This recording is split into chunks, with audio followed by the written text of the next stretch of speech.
Yo, what up? We back with another one. Alright, let's continue from where we left off.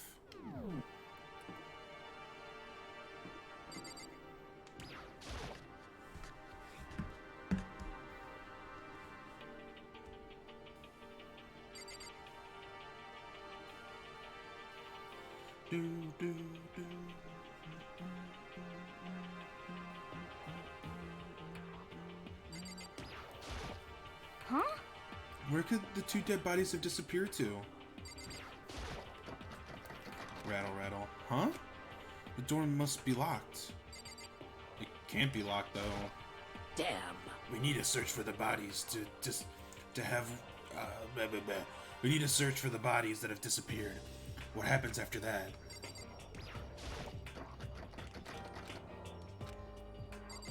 Okay.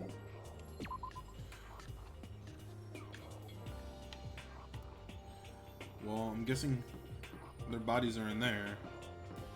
I don't think that door can be locked. No one seems to care that it's locked, which is weird.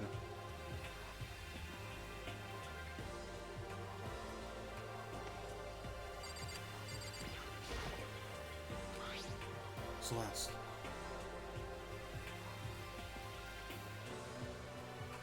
Was she really attacked with this? Justice Hammer 1? But what the heck is with this thing?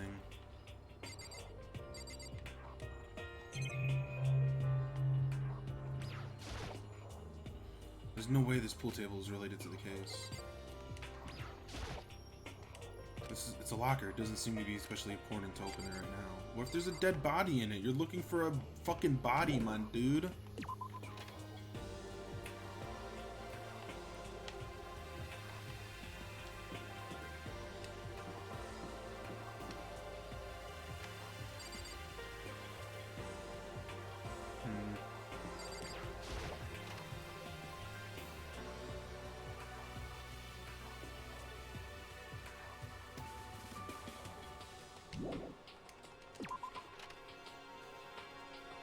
Oh, Jesus fuck.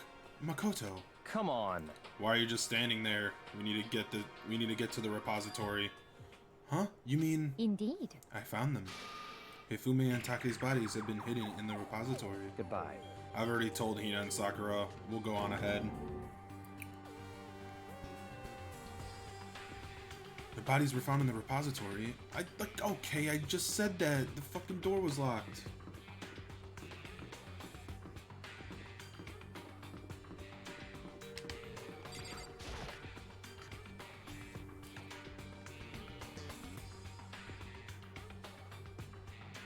Are the bodies here somewhere? You just said, okay, buddy.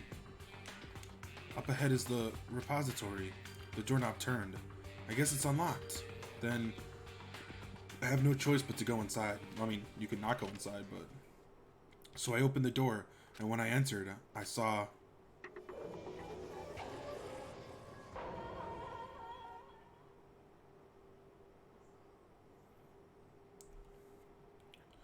The two bodies that had disappeared were right here. The smell of blood made me gag. What I saw before my eyes was unquestionable, unavoidable, unwavering reality. And then I heard the announcement for a second time.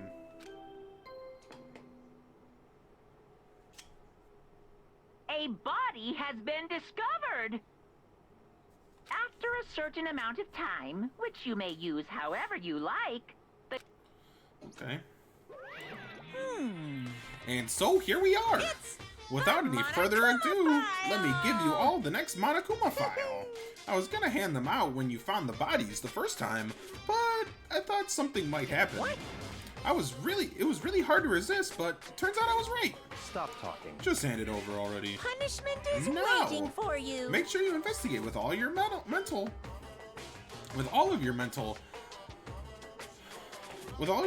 might, and prepare for the class trial. See ya later. Okay, see you later. Well then, now that we've found the bodies, all that's left to do is uncover the culprit. What the heck? Hold on. How can you be so calm? I mean, they're dead, you know? That's terrible. Dead, gone forever. They're never coming back. Awful. This is just too awful. Hina suddenly burst into tears. She clutched at Hifume's lifeless body. Who would do this? Oh, you're getting you're Why? you're getting Why? your DNA. Okay. Large, wet tears fell from her face. The tears landed on Hifume's cheeks. This is where some world of make-believe. This is where some world of make-believe that. Oh my God! If this were some world of make-believe, that might be when Hifume opened his eyes. But this wasn't a movie.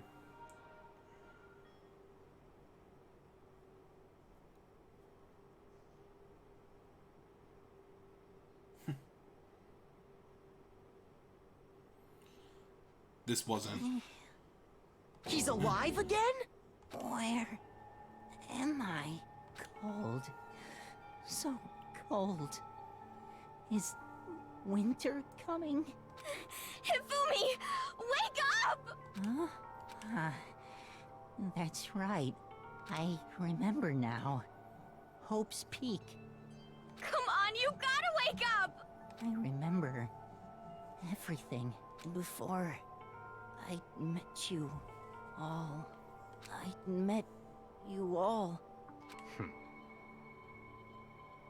His memories are blending together again. Are all blending together. He has nothing useful to offer us. The light. It's reaching out to me We all met each other before. like the tail of a comet.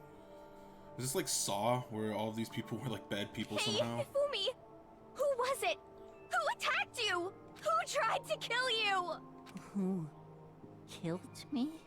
That's right. I remember their name. Yasuhiro.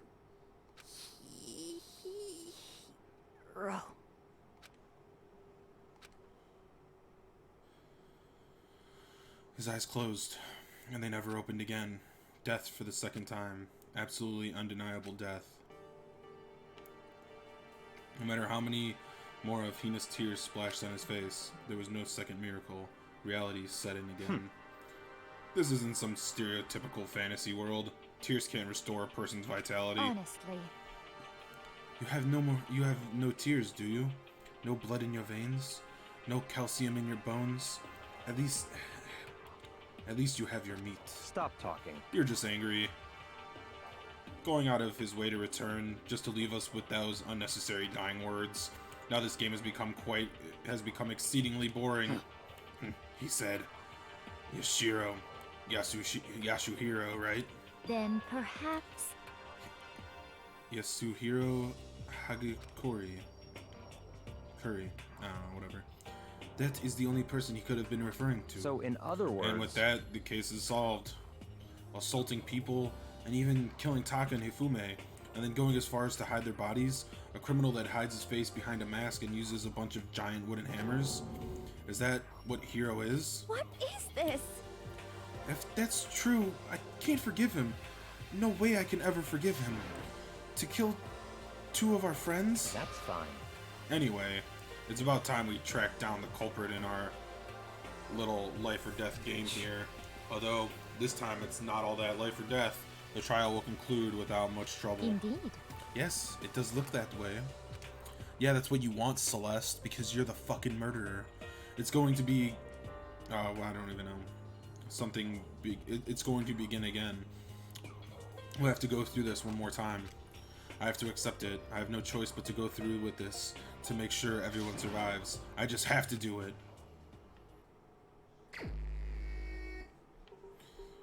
First, I better check the Monokuma file. The victims were Hifume and Kiyotaka Hishirumi, Ishimaru, and Hifume Yamada. The cause of death for each was a blow to the head. It is thought that they were both killed. It is thought that they were both killed with a similar weapon. What is this? Very strange. Yeah, it's pretty strange. We got way less information this time than before. That is no problem. After all, the events of this case unfolded before our very eyes. We should know more about what happened than the Monokuma file could anyways. Maybe. Well, There is something else that bothers me. Someone else has been missing for quite a while. Are you talking about Kyoko? perhaps. Without a doubt, she has an alibi for when Celeste and Hifume were attacked. But what if the killer wasn't acting alone? If they had an accomplice? An accomplice? An accomplice? What are you doing? What are you doing here? Monokuma appears! Don't be rude. I'm here to answer your question. What question? Yep. You're talking about an accomplice. You're talking about accomplices, right? I'm pretty sure I explained it before, didn't I? During the first class trial? Speaking of which, I'd like to ask the bear, if there is an accomplice, do they also become blackened? So you ask. Each murder is allowed to have an accomplice, but only the one who does the killing will get to graduate. So in other words, two people can work together, but one of them has no chance of profiting from it. Then there's no way anyone would work together, right? In other words, So basically, you can be an accomplice if you want, but there's no gratification in it. so then. So, you are saying nobody worked together this time either? Hey, Sorry, can't answer that. It would be an obstruction. It would be obstruction. It would be obstruct the free exchange of information between you guys. It would obstruct the free. Oh, it would obstruct the free exchange of information between you guys. I just want to make sure you don't forget. No matter how much you might assist in a murder, only one blackened can graduate. An accomplice gets nothing. So in other words, Then we only need to figure out who the one blackened is that did the killing, right? Just like normal. Well, Okay. Let me take this opportunity to clarify the whole shebang. In this class trial, what you'll need to determine is extreme! the one true blackened who devised the murder plot and put it into action. The true blackened, so just one person? Well now, That's enough for the explanifying. Oh, explainifying. Now, it's down to the final battle between all of you and the blackened. Good luck to all the contestants. So, there can only be one blackened and accomplice who wouldn't benefit. Then, I can't see any way Kyoko would be connected to this case after all. You might be right. If that's true, then Kyoko, where are you? however, As long as she's not connected to the case, it doesn't matter. Let's get back to the investigation. Indeed. I have absolutely no doubt that Hiro was responsible. But for the time being, I suppose it can't hurt to pursue further information. So, You know, don't you think we should consider a certain someone as a suspect just in case? I'm talking about the murderous fiend Genocide Jack. what? What? I'm offended. Oh, When did you? I've been looking all over for you, Master. When I woke up, you were nowhere to be found. you Anyway, you there, milk sack swimmer girl. Huh? Milk sack? You gotta be kidding! You gotta be. Why do I gotta be a suspect? What the heck? Well, I mean, you are a serial killer. What? So what? I'm like a special guest suspect every time. I have an alibi, you know? She's right about that. When I heard Hifume scream, she was with me. And when the body disappeared, she was still lying unconscious in the equipment room. Plus, Taka's body aside, I can't imagine any way she would have been able to move Hifume's body. Besides, I calculate every move I make. I'm not gonna kill someone when everyone knows what I look like. They don't call me the murderous fiend for nothing. What are you saying? That's not the kind of thing you should be bragging about. Let's see. On another topic, we should post a guard by the bodies like before. We can't have them disappearing So again. then. Hina and I can handle that. You don't mind, do you, Hina? Sure, I'd be totally useless on the investigation anyways. it's all clear now. Then that's that. Let's begin. The whole thing is sort of strange. But all but one of us has an alibi, so figuring out who did it should be obvious, right? But maybe it's just me, but I don't think it's going to be as straightforward as it seems. Yeah, because it's not, because Celeste did it. Taka. He'll never move again. According to the Monokuma file, Taka died from a blow to the head. We found Justice Hammer 4 near his body in the equipment room. So, is that what was used to kill him? And there's a tarp laid out under his body. That's weird. Did the killer use this to move Taka's body? That way there wouldn't be any blood left behind when the body was moved? Blue tarp.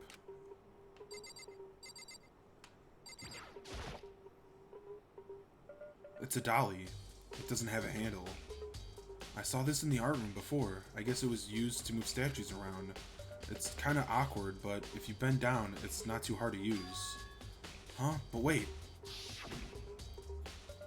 Wasn't this in the equipment room when we found Taka's body? And look at the wheel. There's a blood stain on it. So there's a blood stain on the wheel of the dolly that was moved from the equipment room to the repository. What's the explanation for that?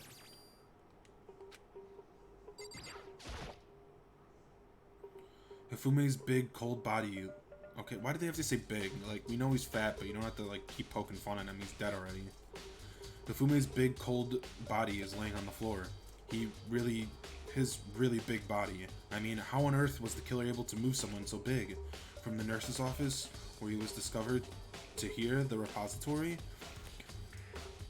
All the way from the first floor to the third, and without anyone noticing it? How the hell? It's no good. I just don't get it. I can think about it later. For now, I have to finish investigating Hifume himself. If I remember correctly, Hifume's fatal injury was a blow to the head. Probably from Justice Hammer 3, which is laying in the floor of the nurse's office. Huh? Wait. Something's a bit off about his body. Why am I getting this feeling? Something's different. Something about Hifume's body in the nurse's office versus his body right now. That's it, his glasses. When his body was in the nurse's office, his glasses were covered in blood. But now they're completely clean. Does that mean someone wiped his glasses off? But who would do that and why?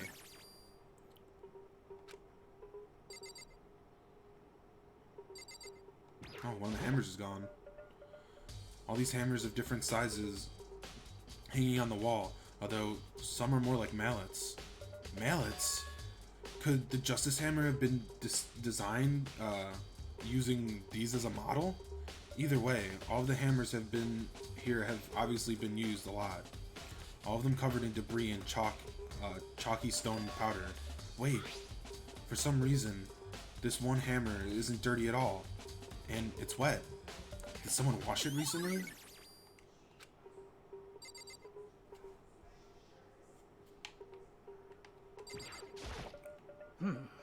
There are many suspects to direct. There are many aspects to this incident this time. Too many, to be honest. Considering that it may be good to look back on everything that's happened. So then, Would you like my help? I probably can come back. What do you have to say? Byakuya, did you think Hiro really did it? Do you think Hiro really did it? I don't see how anyone could think otherwise. When the attacks and the murders and disappearances all happened, every one of us had an alibi. And the last thing Hifume said when he died, yeah, he said Hiro's name. In other words, Then there is no room to suspect anyone else. Okay, but if he did do it, why would he hide his true identity with that weird costume? Maybe he thought that no matter what happened, he'd be safe as long as his face was covered. Because he's the fool of the century, you see. I mean, he is kind of dumb, but do you really think that's enough to explain it? I feel like there's a clue here, a clue hiding in there somewhere. what? And what is that? That's all that bothers you about the case? Well, no. There are a few other things. Like, why did the killer try to hide the bodies? They probably figured that we couldn't find the body. If we couldn't find the bodies, we couldn't complete our investigation. But if that's the case, we found the bodies pretty easily, don't you think? Anyway, again, it comes back to the fact that the culprit was a moron. Is that really all there is to it? the other thing that's bothering me is, why did they bother killing 2 people? What? Because all the rules say if you kill someone and get away with it, you graduate, right? So if you're the killer, the #1 priority is not to get caught. But killing 2 people means more clues, more chances you'll get found out. I see. Hold on. Perhaps. I see. So that's what that means. Is everything okay? That's enough. Don't talk to me as if we're friends. Huh? What's with the attitude? But you have my appreciation. Goodbye. Thanks to you, I might have some more fun with this after all. His mysterious words hung in the air as he left for the repository. He talked as if he'd figured something out. But if he did, would it have killed him to tell me what it was? So, Makoto, I've been thinking about something. It's about the repository. Huh? What is it? After Hifumi and Taka's body disappeared, we split up to look around, right? I was really scared, so me and Sakura stuck together. but... And we came right to the repository, to, look around. But when we got here, the repository was locked. We couldn't get inside. It was locked. You know that, dude. You tried to open it. We came here as soon as the search started, so there's no way someone could have beat us here. And if that's true, then who locked it? And why is it unlocked now? I wonder the same thing. The door was locked when the search for the bodies began, but now it's wide open. Might be some secret lurking in there, but I'll probably have to leave this area to figure it out. Okay, so if I ask you for help... So then... Yeah, let's look back on things. This morning, the 4 of us met up at the dining hall. Hina, Kyoko, you, and myself. We waited for the others, but nobody showed up. So we decided to go look for them. It was around 8 o'clock when we began our search. And as soon as we split up, Kyoko disappeared. After that, Hina found Celeste in the rec room on the 3rd floor, then quickly came and got you and me. According to Celeste, she was attacked by a suspicious individual and lay unconscious for about an hour. In other words, she was attacked an hour before we found her, meaning just after 7 o'clock. Besides, based on the picture Celeste took, we discovered her attacker was dressed in a strange costume. It was Robo Justice. It also became clear that Robo Justice had dragged Hifumi away. After meeting with Toko and Byakuya, we began searching for the costume assailant. We found an injured Hifumi in the library on the 2nd floor. We took him down to the nurse's office on the 1st floor, then resumed our search. But not long after leaving the nurse's office... What's wrong?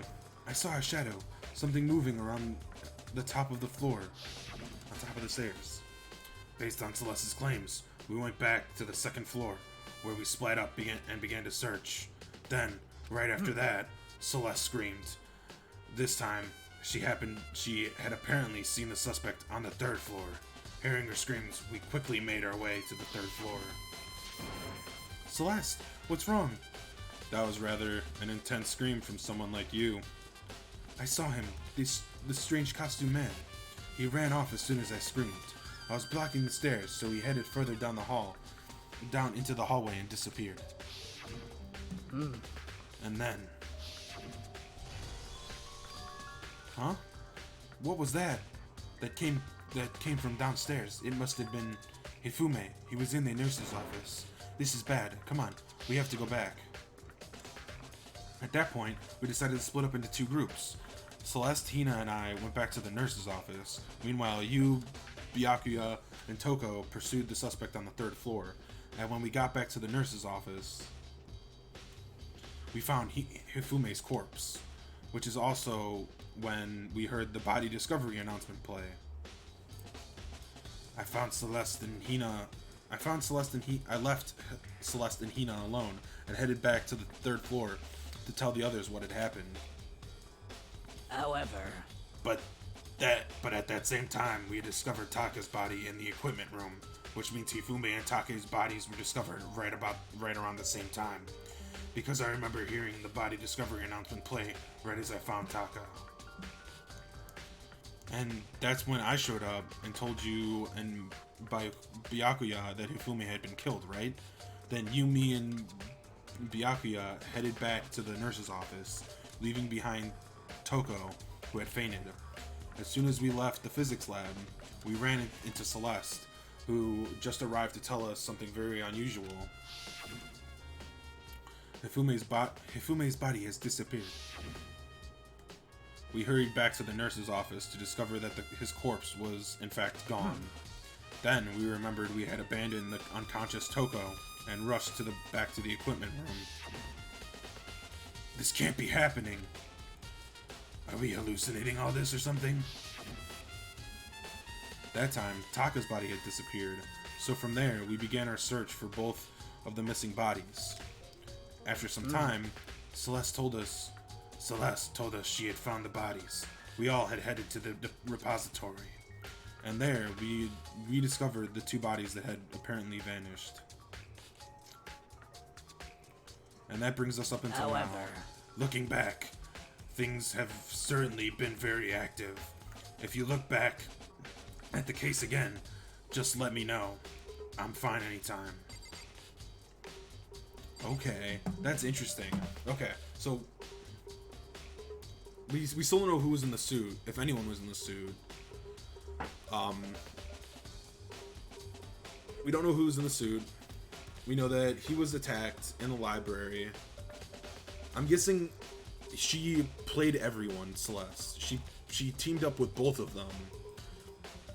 And fuck, man, I'm trying to figure it out. I think she teamed up with both of them. She had him dress up in the costume and attack him. He got away, obviously, and ran around. Then we took him to the nurse, and then we split up to look for the assailant. Celeste went to the 3rd floor where she knew Taka would be, and then killed Taka, and then made that whole scene to go to Taka. And then I'm guessing Hifume actually wasn't was hurt.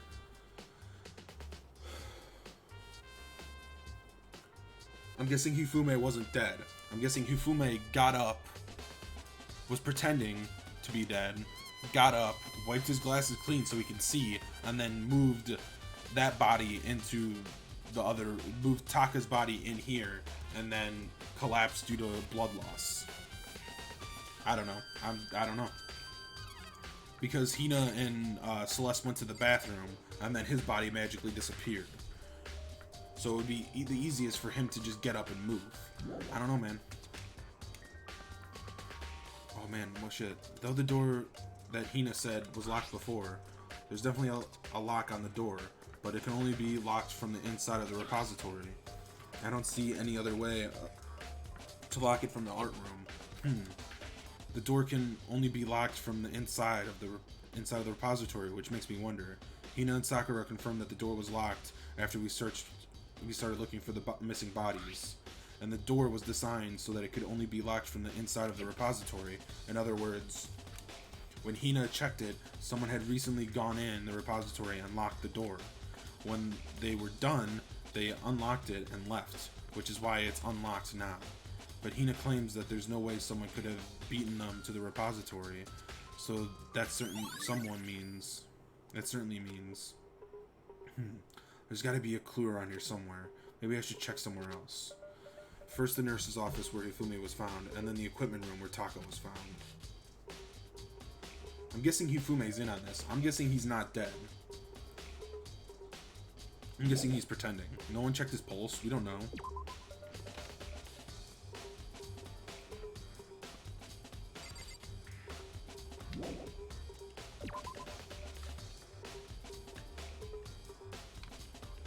Alright, well, since I'm already up here, I might as well go to the physics, and then we can go to the...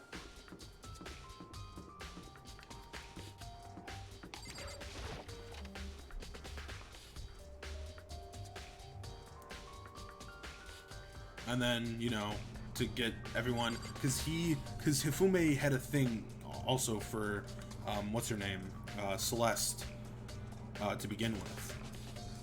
When they had that little interaction where he made her tea and everything. So he kind of had a thing for her. So he's covering for her, saying it was Hero when he knows it was Celeste. And I think he's just playing dead. I honestly don't know. I'm confused.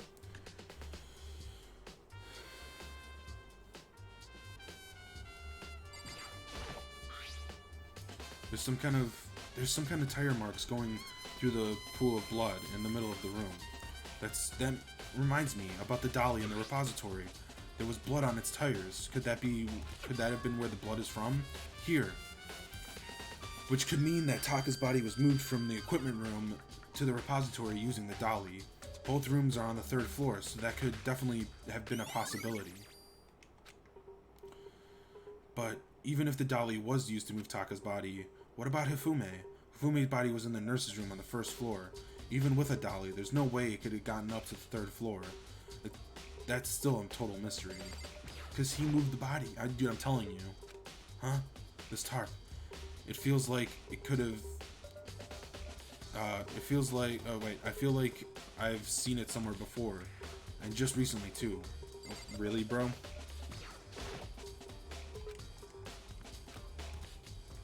Okay. Just the same as 4, the weapon that was used to kill Taka. The body was moved, but the murder weapon was just left here? Unless that's not the murder weapon and that mallet is that they took with them to clean. I was sleeping right here when the killer carried the body away. What? I'm super pissed I missed such an ultimate rare event.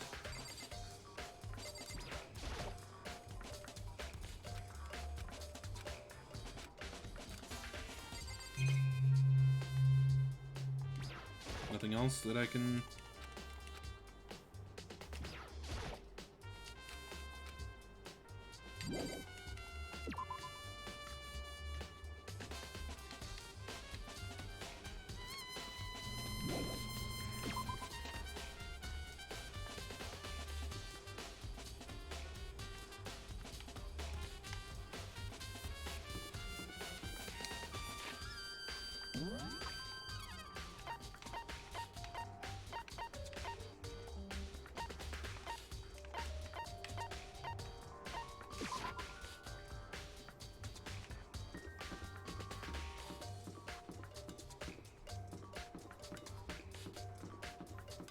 Just want to double check this. Maybe he'll be like, oh, that's where the tarp is from.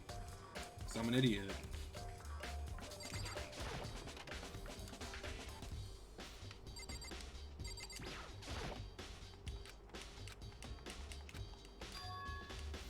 There we go. Did the killer use this to move the Taka's body?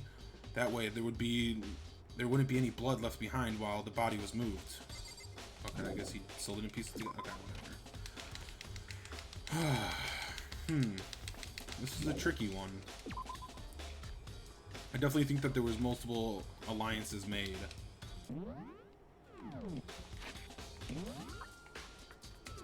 Oops.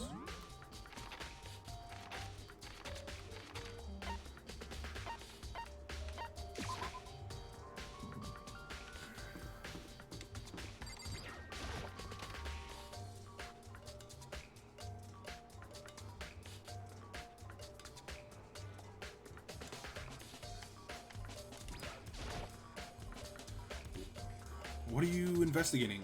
What are you investigating, Celeste? I am not investigating anything, precisely speaking. I am simply going around, seeing if Hero might be hiding somewhere. What about you? Oh, you know, I'm just checking this and that. The main thing on my mind is how someone could have moved Hifume's body. Let's see. How Hifume was moved, eh? When it disappeared, you were supposed to be in here. It's supposed to be in the nurse's office, right? Yes, Correct. indeed. Hina was not feeling well, so I stayed behind to look after her. But she seemed to be getting worse, so I took her to the bathroom. And when you got back, the body was gone. We could not have been gone for more than a minute or two, though. Yeah, Hina said the same thing. So then, the killer was able to get in and move Hifume's body in that short amount of time. Indeed. It would seem so. To carry off someone as big as Hifume in a couple of minutes is... I can't think of it as anything less than impossible. Unless it's Sakura. Because she's fucking strong as shit. And she could totally pick up a body and move it really quickly. Oh, let me check the fridge. Or refrigerator. I wonder if there's anything inside to drink inside. After everything I've been through, I'm totally parched. Maybe just a quick peek. Huh? There's a bunch of blood packets in here. For blood transfusions, I guess. It doesn't help me, though. I'm not a vampire. Yep, it's fake blood. Oh my god, dude, you're an idiot.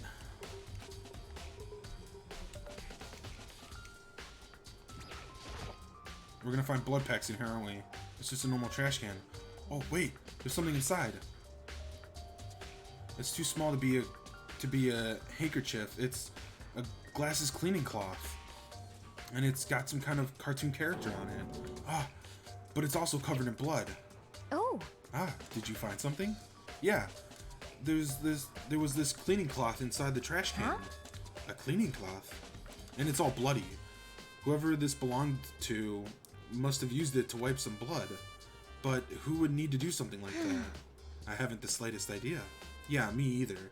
But I think it might be important.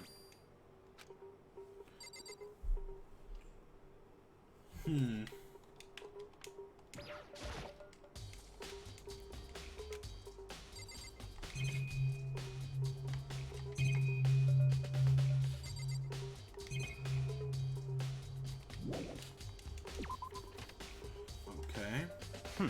So, this is where you were. I've been looking for you. You have? I wanted to thank you for what you did. Not that you meant to, but you ended up making this little game of ours very interesting indeed. You should go to Hero's room. Oh, and let me give you this. Meet in the dining hall. This is the note Hero wrote to us all to meet up, right? You remember that well.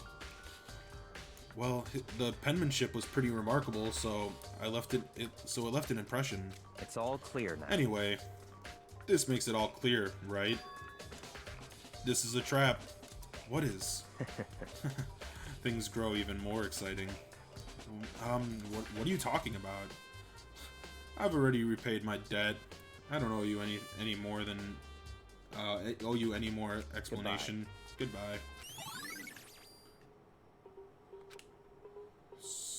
So he said to go to Hero's room, but what's waiting for me there? What does he mean it was all a trap?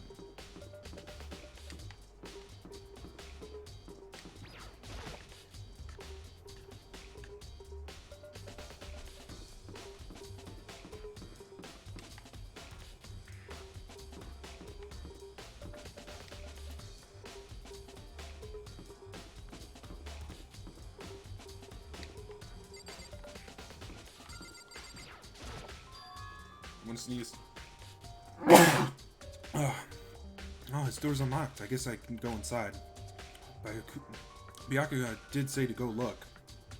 Might not be a great idea, but I'm gonna take the plunge.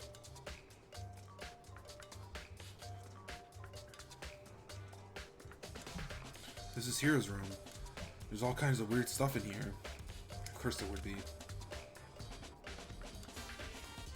Where did he get it all from? More importantly, he still hasn't turned up, which means he can't really complain if I don't get his permission to wait. Which means he can't really complain if I don't get his permission to search his room, right? I don't understand any of those words. I think there's something in these cardboard boxes. Oh, it's blueprints for something, and some things made out of what looks like cardboard, plastic, and plaster. Is this Robo Justice? And it's in Hero's room. But wait, these blueprints. Something about them bothers me. His handwriting. It's not his. Yep, the handwriting's not his. They're setting him up. I don't think there's... the only other thing I can think of is that would be important. I soundlessly checked the bathroom. There's nothing in there. It's pretty grungy, though. How does a bathroom even get this dirty? I guess I'll search it. Maybe I'll find a coin. There's no more bread.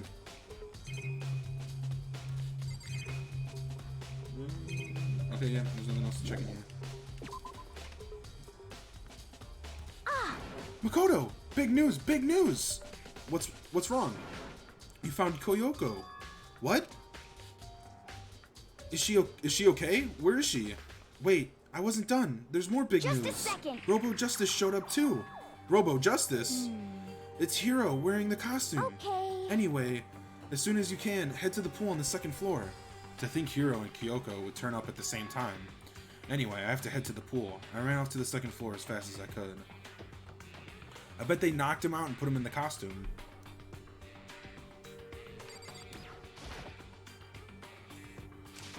Kyoko and... Phew, man, I've had the worst day. Hiro? Right. I found Hiro. He was jammed into the pool locker room, or into the pool locker. It looked like he was fast asleep, so I kicked him and woke him up. Don't be mean. I still can't believe you kicked me. You could have been a little bit more gentle about it. Like, I don't care. I don't know, caress my face or something? What? That's creepy. Anyway, Kyoko, where have you been all this time? You just disappeared all of a sudden without a trace. Well. There was something I had to check up on. What do you mean? Never mind. I can't never mind. It's nothing. Never mind. Hey, More importantly, she says that, but does she have any idea? Does she know people think that she might be spying for the mastermind? First of all, Hiro, you need to explain to us why you're dressed like that. Well, I have no idea. One second I was asleep, and one second I was asleep. Don't even know how that happened. Then I woke up, and then I was here. I don't care. Do something about that costume. It pains me to look at you like that. Huh? Let me out of here. I don't know what's up with this thing. I can't actually get out of it. A little help. Why would you make something that you can't take off by yourself? You got it all wrong. I didn't make this freaking stupid thing. it would seem... There's a clasp on the back that's keeping you from getting it off. It looks pretty sturdy. I don't think you can get it off on your own. We don't really have a choice. Let's help him. It took everyone's help, but we slowly were able to get Hiro out of the suit. It took a few minutes, but eventually we got off all the pieces. Whew! Free at last. Isn't it kind of weird how perfectly that suit fits Hiro? So then... More importantly, more to the point, nobody but Hiro was able to wear that costume. Wait, what? Hold on a second. Honestly, Don't bother trying to act innocent. The blueprints were in your room as well. is that okay? In other words, it was obvious to everyone that you made that costume. That's true. I saw the blueprints for myself. Yeah, me too. Could it be... Then it's obvious the person who wore this costume and went around attacking That's everyone terrible. was Hiro. Shall we tie him up and gag him? Just the worst. Good idea. We wouldn't want him killing anyone else. What? Tie me up? Hold on, guys. I think that's going a little far. That's right. He may be a suspect, but he deserves fair treatment. Yeah, I mean, attacking blueprints, I have no idea what you guys are talking about. What the heck? You can't talk your way out of this. It's been decided. You killed them. What? Killed who? I have no idea what you're talking about. There must be a fake hero running What are you around. saying? You're the only one who could wear that costume. So, who else could possibly be the costumed attacker? Heck? How do you know I'm the only one? Maybe you should try it on for yourself before convicting me. Okay. Fine. If you're gonna be a jerk about it, I will. Without missing a beat, Hina started putting on the Robo costume. Huh. See? Look. See? See how loose it is? I mean, come on. I'm blind as a bat in here. Can't see my feet at all. I'm surprised you got anywhere in this thing. I'm telling you, it wasn't me. And not to mention, Don't worry, Hero. I believe you you. totally can't bend at the waist. Seems like a pretty obvious oversight. That's not a very nice thing to say. I mean, it's not like I made it. I just got caught up in the moment. Well, either way, now we know for sure, right? Well, either way, now we know for sure, right? I mean, it seems pretty clear that nobody but Hero could could have have fit in this costume. dumb costume. In a huff, Hina took the suit back off again. Well, now you're out of excuses. No, see, it's because you're a girl. If it was another guy, then... Makoto, go ahead. Okay, against my will. I picked up the pieces off the floor and tried putting them on. It's no good. The arms are too long. There's no way I could wear Just this. a second. See? I told you it was impossible. You were absolutely right. This costume was made to fit Hiro's body perfectly. But... Alright, exactly. Then, there's another costume. That must be the one. That must, they must have, blah, blah, blah, blah. Then, there's another costume. They must have one that looks exactly the same, but fits them. Honestly. If you insist on that line of defense, then show us some evidence. What the heck? Evidence? You claim there is another suit, yes? Then you must find it and show it to us. What the heck? Just the worst. Who cares? Here's the only one without an alibi during this whole thing. That's terrible. Which is how we know it was him. What? I mean, is this really true? Oh, whoa. Oh, shit. Why is it on auto? How do I stop this? Okay, there we go. Sorry.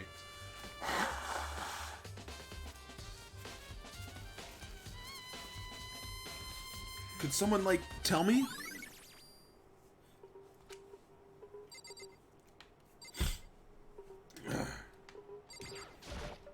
What the heck? If you don't tell me what's going on, how am I supposed to understand? I think I figured out that someone's been killed, right? Hey, Makoto, who was it? Well, 2 people were killed. Taka and Hifume. What? What? 2 people? Just the worst. Why are you freaking out? You did it. Please? I did not. Huh?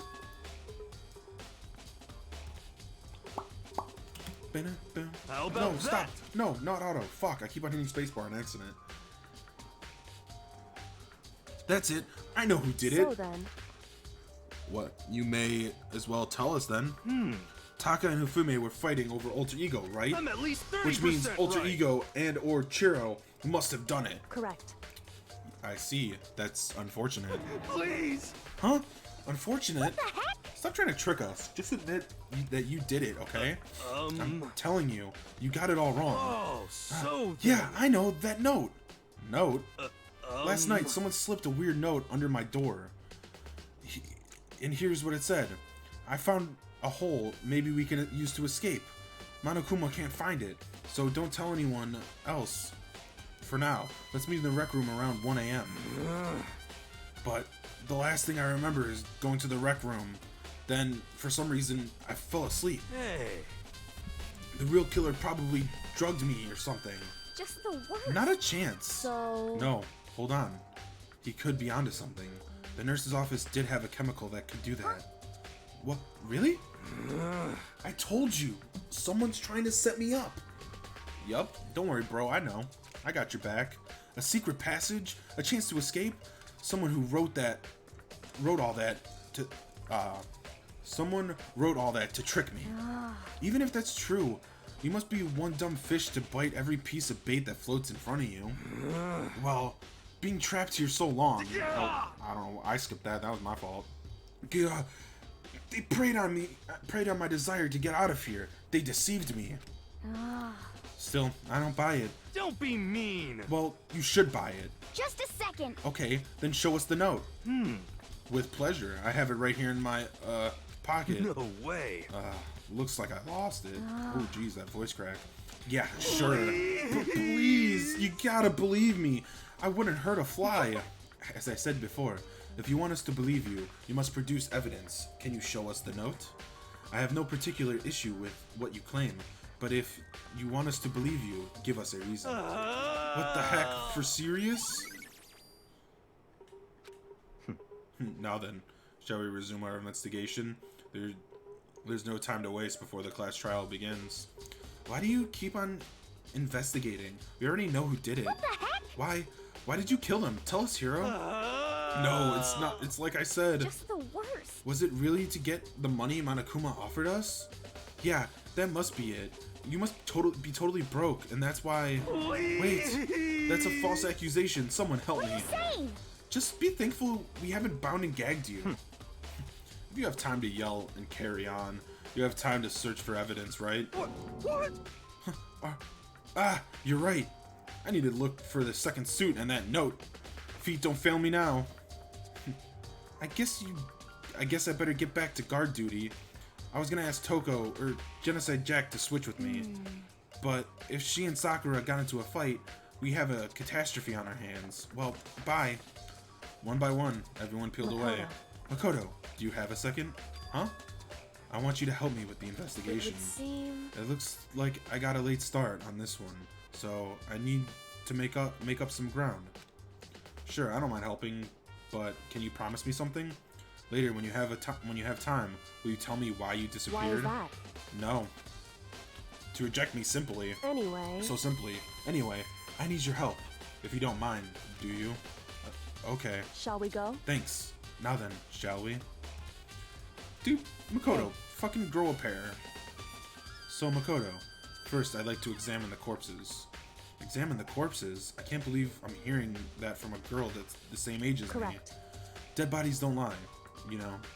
They tell the truth far more easily than the living. Hey. Wouldn't you agree? How am I supposed to answer? Anyway, we have to hurry before the class trial begins again. Yeah, you're right.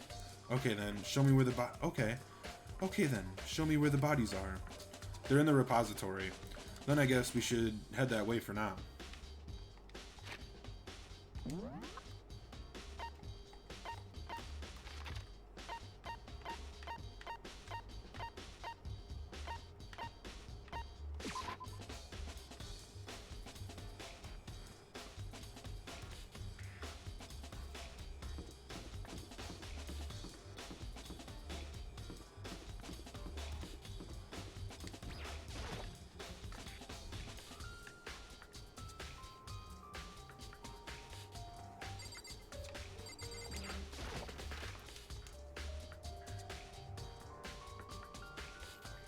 Fumi and Taka. For a moment, Kyoko seemed to go rigid, but only for a moment. So then. Well then, let's get started. She crouched down next to Taka without hesitation and began poking and prodding the bodies. The Monokuma file was right. They were killed with a similar weapon. Her movements were so smooth. She was so calm. Seeing how comfortable she was actually made me feel a little bit more comfortable.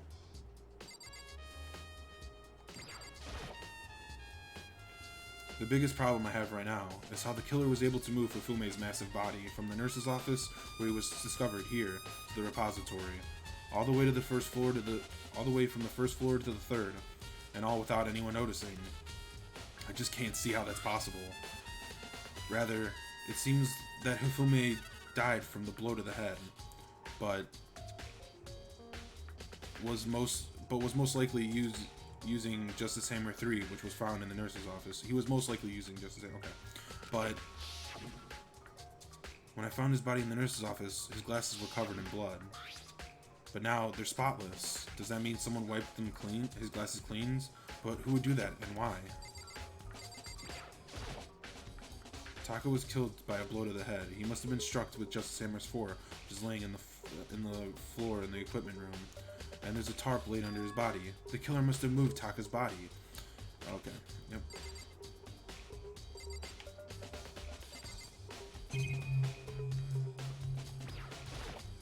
I see. Makoto, I found something. You did? Hey. You remember that wristwatch Taka always wore on his his left wrist? He did? Whew. Are you so oblivious to the people around you? Do you dislike other people that much? No, that's not it. Anyway, so you said he had a watch? So then. Take a look. It's broken. You can see the hands aren't moving, right? It most likely broke when he had his first encounter with his assailant. Which, if you notice, the hands are frozen just past 6 o'clock. So that would mean the watch was broken sometime after 6. That's right. That's right. Taka's watch definitely wasn't broken. Hey you, how long are you gonna keep us waiting? Taka's ears. Okay. It's almost 10 o'clock. You know that? Bedtime for all the little boys and girls. In other words. So, if it worked at 10 last night, it couldn't have been broken at 6 p.m.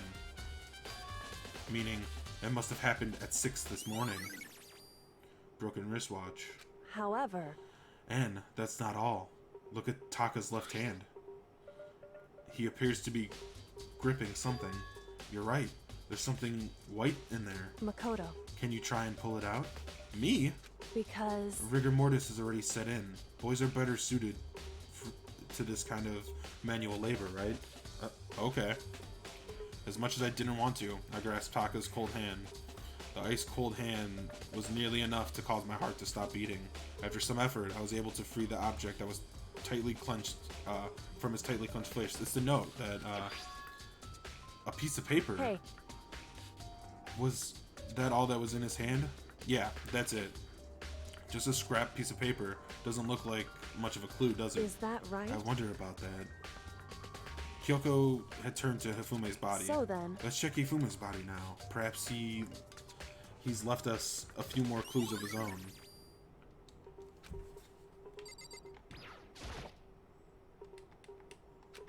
Okay, it's just the same shit.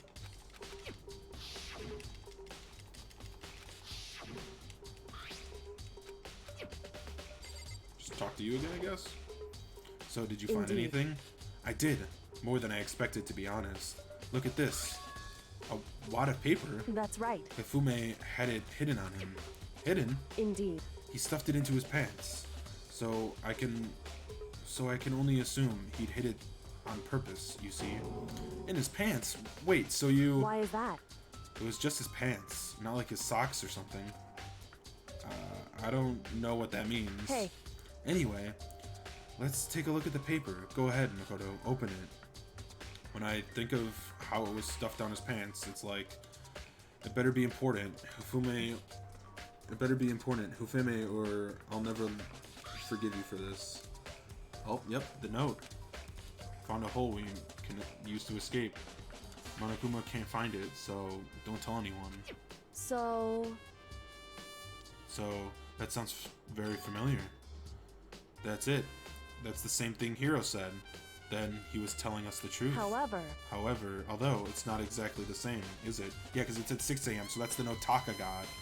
So they lured... Okay, I got it. So, oh, but we don't know if the note was for Hifume or Taka. So this could go either way. So Celeste is working with one of them and sent a note to Hiro telling him to go there at 1. Then, I'm guessing she was working with... I don't know. Well, whatever. She was working with someone that lured Hiro to the room. They knocked him out, put him in that suit, put the clues of the suit in his room, and then locked him in that locker in the pool. Then they gave the note to Taka, so it has to be Hifume, or no, whatever. Then they gave the note to whoever saying, come here at 6. Then, I'm guessing it was Taka, because then they killed Taka, and then... I don't even know, man. I'm so confused. Last night, someone slipped a weird note under my door. And here's what it said. I found a hole we can maybe use. Monokuma can't find it, so don't tell anyone else for now. Let's meet up around 1. The time is different. Hiro told us his note said to meet at 1 a.m. The note they wrote to Hifume asked him to meet at 6.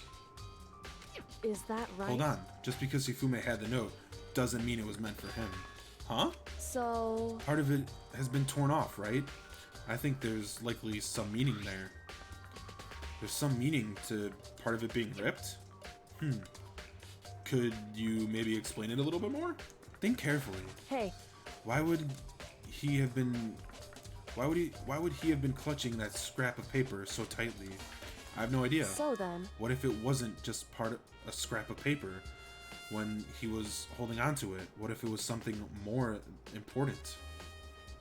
How would something important like that become a mere scrap of paper?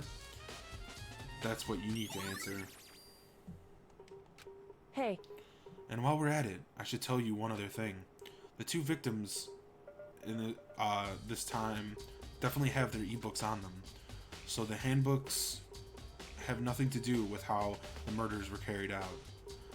Not that there was any reason to think they were connected to the killing in the first place. So you're saying I don't have to think about the handbooks this time, right? is that right? If you didn't have to think about them at all, I wouldn't have gone out of my way to mention it. All I said was the fact that they weren't used to help carry out the murders. There may come a point, however, where a handbook may play a role. A handbook may play a role. I don't think I understand, but if Kyoko thinks it's important, I better keep it in mind.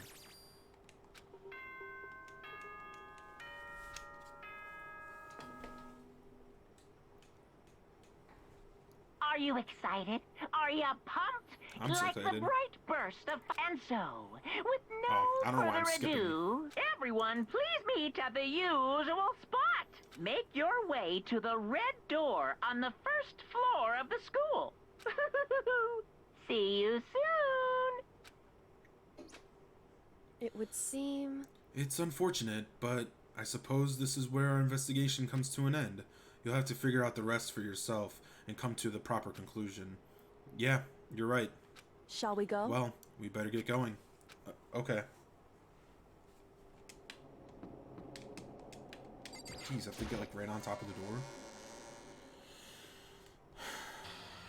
Everyone had heard Monokuma's proclamation, and they were gathered by the red door. And as soon as we were all there...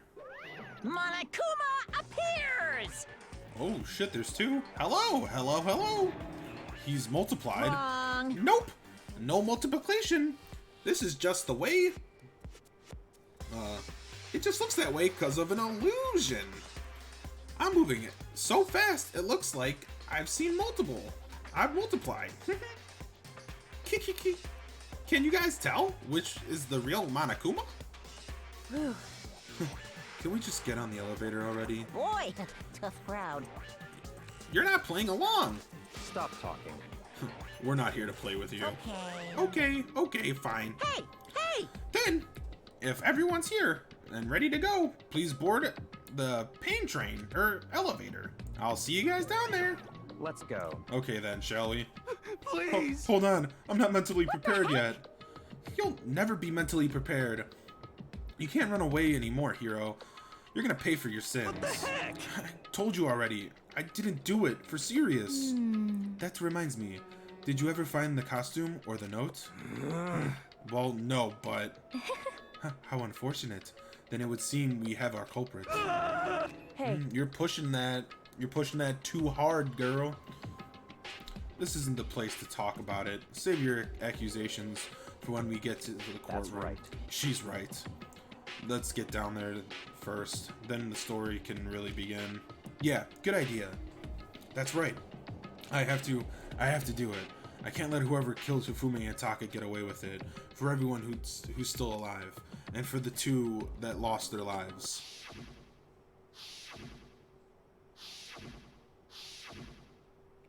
The one who killed Hifume and Taka. The one who killed the two of our friends. The killer is someone right here. I took one last deep breath and exhaled slowly. I began, to walk forward to the elevator. Once everyone was aboard.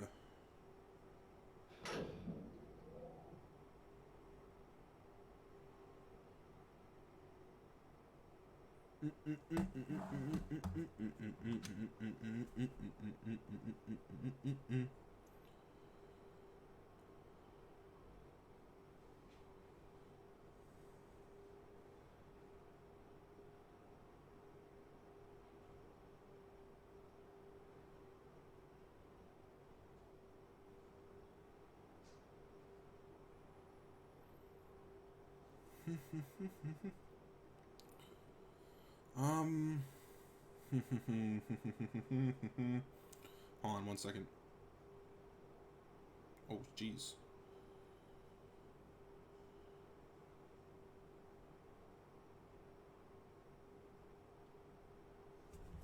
Okay, let's do it, baby.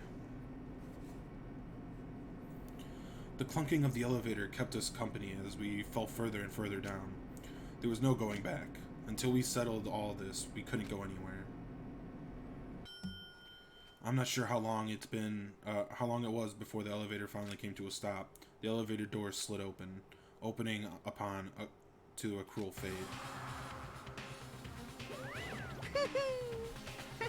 Well, I see you all gathered together like this. Oh, seeing you all gathered together like this, I realize just how few of you there are left. Your school life is slowly reaching its climax. Just the worst. Only because of you. Why? Why are you making us do such cruel things to each other? What? Do you really hate me so much? But I'm so cute. Come on. Stop goofing around and begin the trial. Don't rush me. Of course I'm gonna start it. I would never be like, stay tuned for the action-packed class trial after this commercial break. I never hold out on you like that. Okay, let's begin. Get to your assigned seats. Again, it doesn't look like they're sitting. I'm pretty sure they're standing the whole fucking time. Okay, every single time? We get it. It's deadly.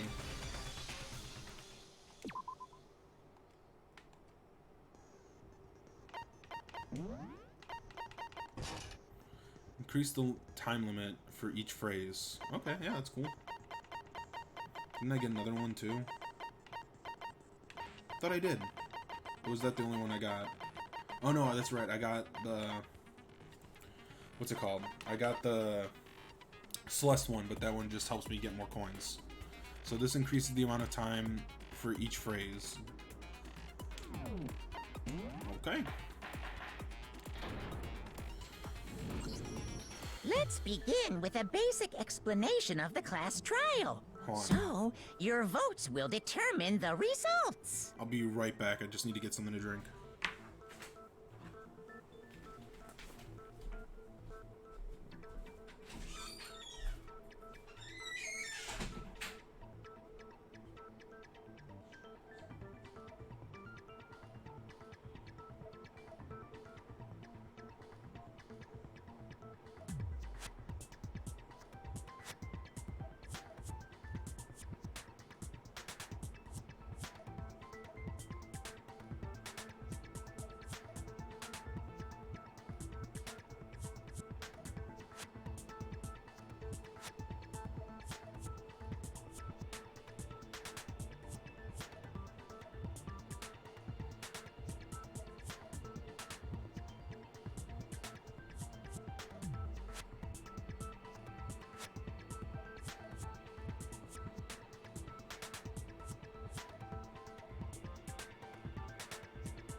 regret my decision to go get a drink. Oh, sorry about that. I don't know how long I was gone for, maybe like 5 minutes, if anything. But my parents needed me. If you can figure out who done it, then only they will receive punishment. But if you pick the wrong one, then I'll punish everyone It's like, Now it's the same then, rules as always. Why are to you... begin with. Oops, sorry. We already know who did it. Was that? It was Hiro. He does not have an alibi for when the murders took place, and we found him in that suit. Don't try and deny it. You killed them.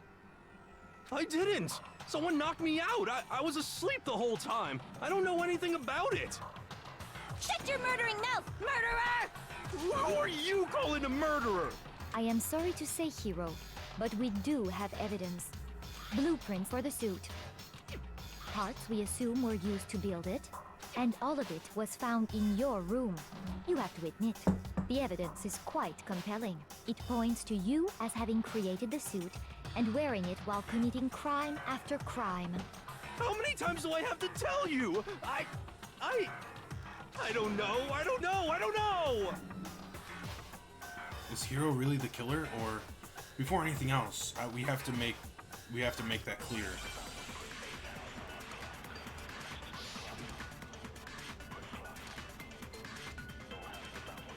Everything we found in your room. The blueprints, the suit. That you are the culprit. Ugh. I don't know anything about that stuff! It's not true, it's a conspiracy! Hiro, why? Why did you kill them? No! Just hold on a second! Forgot how to fast forward. Oops, I did not mean to shoot that bullet. Hold on. Controls. Fast forward. Okay, B. My bad. Okay. The blueprints. The suit parts. No, that's wrong. Cunt! Oh, I mean... Counter. Are we sure Hiro really made those blueprints? What do you mean? Well, take a look at this. It's the note that Hiro wrote, asking everyone to meet up after Alter Ego disappeared. The handwriting's obviously different. When you compare it to the blueprints, There's no way you could think the same person made both of them. Unless that person made it a point to disguise their handwriting. Yeah, I don't think Hiro's that smart though. No, the differences are bigger than that, I think. Come on! I'm not smart enough to think of trying to change my handwriting anyway. So Makoto, are you Like I saying said. you don't think Hiro's the culprit? And he's not the only one. I think Hiro's innocent as well. what? Then who was in that Robo-Justice suit? Is it like Hiro said? Was there really someone running around in a second suit? The suspicious individual hidden within the suit. Go ahead, Makoto. Tell them who it was. And of course he passes it off to So? me. Who was in the Robo-Justice suit? The suspicious individual in the suit. The Illuminati. Was Hiro. I got it! Other than Hiro, I can't think of anyone else it could have been. Obviously, he was the one in that particular suit, and we never found any kind of second suit. Then there can be no doubt. Hiro is the prime suspect. That doesn't make any sense. You just said Hiro didn't do it. It makes perfect sense. Hiro was the suspicious individual in the suit, but he's not the culprit. So what you're saying is... That's right. The culprit in this case has nothing to do with being in the Robo-Justice suit. What? Now that's a bold assumption. And what reason do you have to make such a statement? You do have a reason, yes? Of course. But before we get to that, there's something else we need to clarify first. So let's get that out of the way. Damn, this music's bumping right Hey, now. stop trying to boss us around. Hope, like, I'm sure you can still hear me. I mean, I haven't changed settings since the last video, and I feel like that one turned out well from the bits that I rewatched, so... all things have a proper order. So what is it? What needs to be clarified? We must clarify the method of transportation for Taka's lifeless body. It would seem that his corpse was moved using certain particular items. Makoto, can you tell us what they were?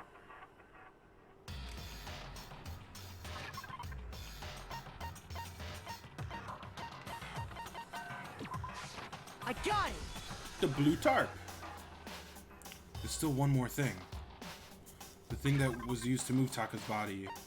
And then the dolly. I got it! They were a dolly and a tarp, right? What's with the attitude? So, let's see if I can explain. Taka's body disappeared from the equipment room, and then we rediscovered it in the repository. And when we found it for the second time, it was wrapped in a blue tarp, right? It was the same tarp that, up until then, was stored in the equipment room. So the killer must have seen it there, and decided to use it when they moved Taka's body. That way, they wouldn't leave any bloodstains while they were moving it. Okay, that explains the tarp. And the dolly? Same thing. I'm sure the dolly was in the equipment room when we first found Taka's body there. But when the body disappeared, so did the dolly. Later, when Taka's body reappeared in the repository, so did the dolly. In other words, you think they used the dolly to move the body, am I right? But are you sure you are not mistaken? You're awfully talkative in this investigation. Are you absolutely positive the dolly was in the equipment room when we found Taka's body? That dolly was made specifically for moving large objects between the repository and the art room. It would be very strange indeed to discover it had made its way to the equipment room. Is it not possible that it was in the repository all along, and you simply didn't realize it? She's raised an objection. How do you respond? There is no shame in being wrong. Nobody expects much from you anyway. We have all accepted the fact that you rarely understand what is going on around you. Okay, bitch. Listen here. Stop trying to... Okay. Wow. I've never had anyone sound so nice while being so mean. But maybe I can change your mind. If I can just explain to them why the dolly must have been moved from the equipment room to the repository. A new element has been added to the bullet time battles. Would you like to hear? Yeah, I might as well. Let's talk about reloading. Starting with this next bullet time, we're going to add one more ingredient to the recipe. On the bottom of your screen, underneath the tempo marker, you'll see an ammo count. Up until now, there hasn't really been a limit on how you destroy your opponent's statements. But from now on, just locking on and pressing Y won't be enough to handle them. Now, it will cost you 1 bullet to destroy a single remark. Once you run out of bullets, you can't destroy any more statements, no matter how locked on you are. However, you can reload by pressing X. Just like locking on, you have to press X in tempo. Basically, just remember that the X button now is a function along with the A and Y button. You will automatically reload at the start of fever time, and your ammo will not decrease. But if your action is set to difficulty, you won't have to reload at all. Okay. In which case, you can ignore everything I just said. Well then, good luck.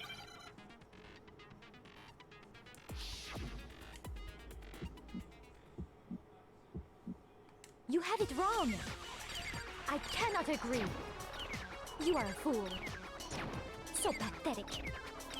Lies will get you nowhere. Do your worst. Away with you!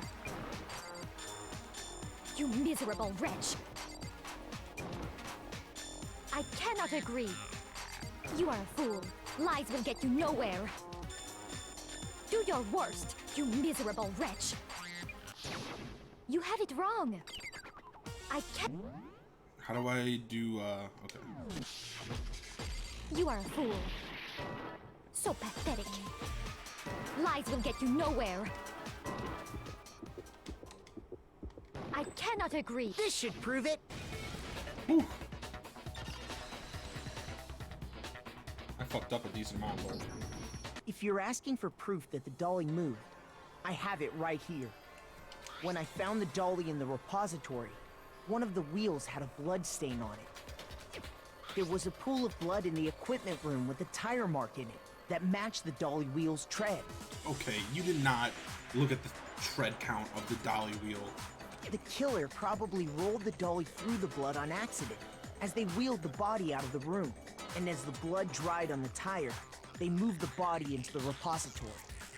So there's my proof that the dolly was used to move Taka's body.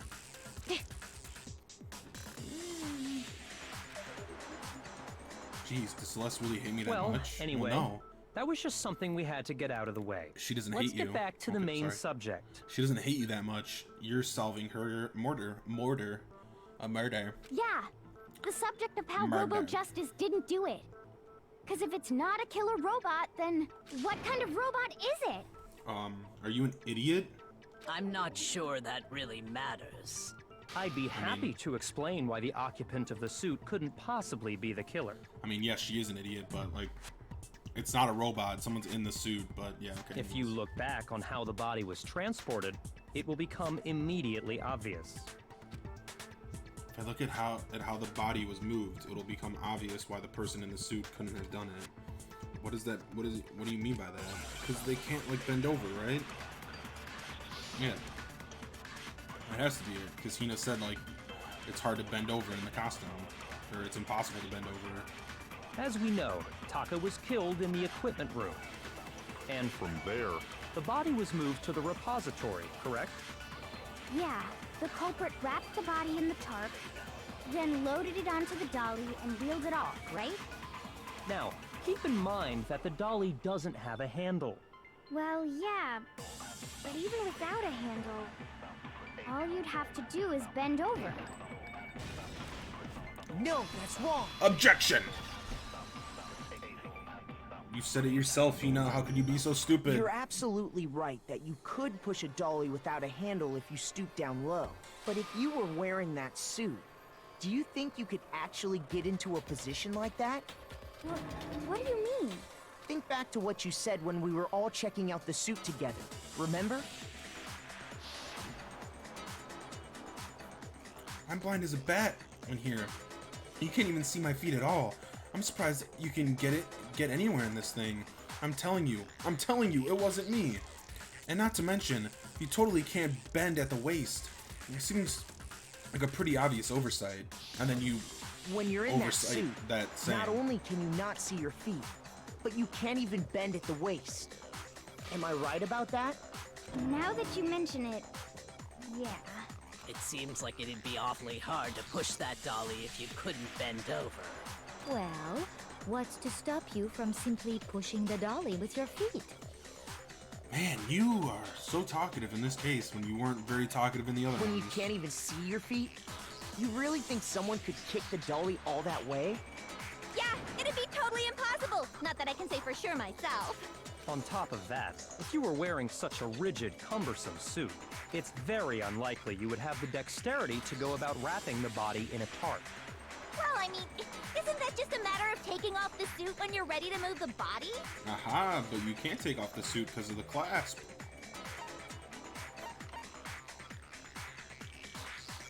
I got it! I don't think taking off the suit was an option. If you remember... Well, she wasn't there, I don't think, Taka, but yeah. I don't know what's up with this thing, but I can't get it off. A little help? Why would you make something that you couldn't take off by yourself? I didn't make this friggin' stupid thing. I did the same thing, it's stupid friggin' thing. There's a clasp on the back that's keeping you from getting it off. It looks pretty sturdy. I don't think you can get it off on your own. You don't really have a choice. Let's help him. That's true. It seems impossible to put the suit on or take it off without help. Then, you really can't take it off by yourself? Hiro wasn't just making it up? Of course I wasn't making it up. How would he be? If he could have gotten How it could he off be by making it up? himself, I don't think he would have let us see him wearing it. Yeah. Showing up in the suit was basically an invitation for everyone to suspect it. Yeah, that's right. So, it's really, really true that Robo Justice couldn't have moved the dolly?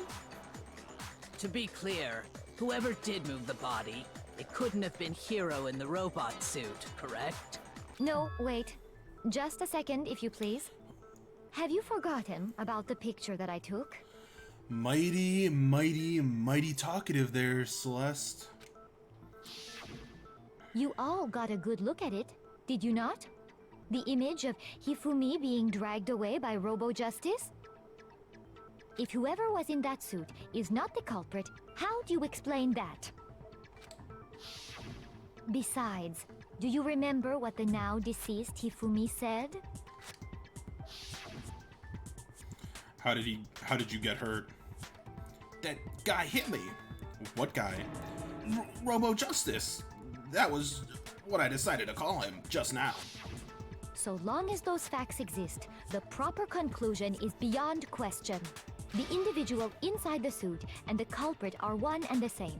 It was Hiro, without a doubt. Okay, buddy.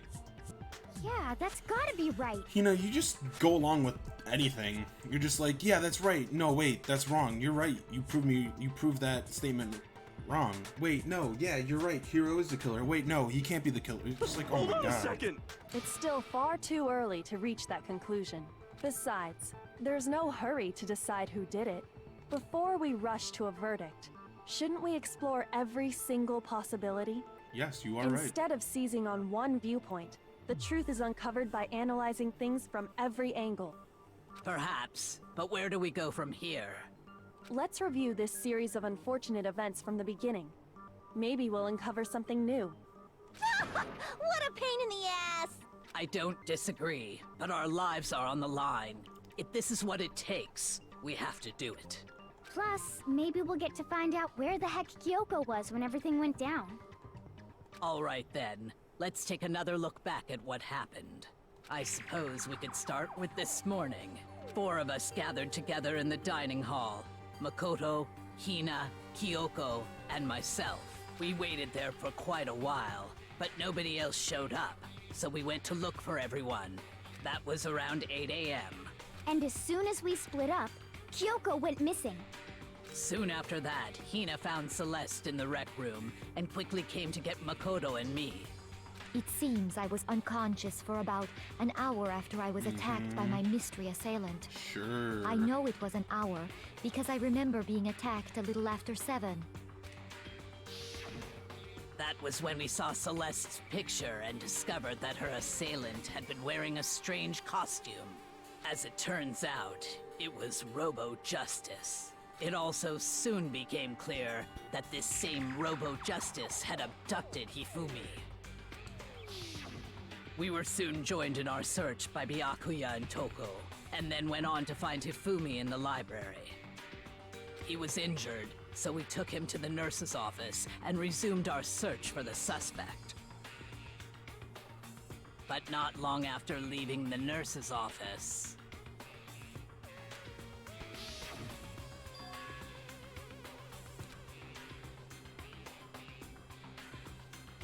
What's wrong? I saw a shadow. Something moved around the top of the stairs. When Celeste told us that, we decided to split up and search the second floor. And soon after that, I saw someone moving around on the 3rd floor, and I yelled out to everyone as soon as I did. I'm not gonna read this because we know what happened. and then, This is like Naruto with all these flashbacks. What was that? That came from downstairs. It must have been Hifume. He was in the nurse's office. This is bad. Come on, we gotta go back. at that point, we decided to divide up into 2 groups. Celeste, Hina, and I went back to the nurse's office, while Sakura, Byakuya, and Toko chased after the suspect. When we got back to the nurse's office, we found Hifumi, dead. faking dead. And that's when we heard the body discovery announcement. I left Celeste and Hina there and headed back to the 3rd floor to let the others know what had happened. You're not moving your mouth. How are you talking? Meanwhile, we had just discovered Taka's body. We must have found both bodies at almost exactly the same time, because we heard the same announcement not long after we discovered his body. And that's when I told you guys about Hifumi. Then the 3 of us headed for the nurse's office. But right after we left the physics lab, which Celeste somehow knew exactly where to we go. ran into Celeste, who'd arrived after us. And she told us something very surprising. Hifumi's body has disappeared. We rushed back to the nurse's office and saw that she was right. Then we remembered we'd left Toko passed out in the equipment room, so we hurried back again.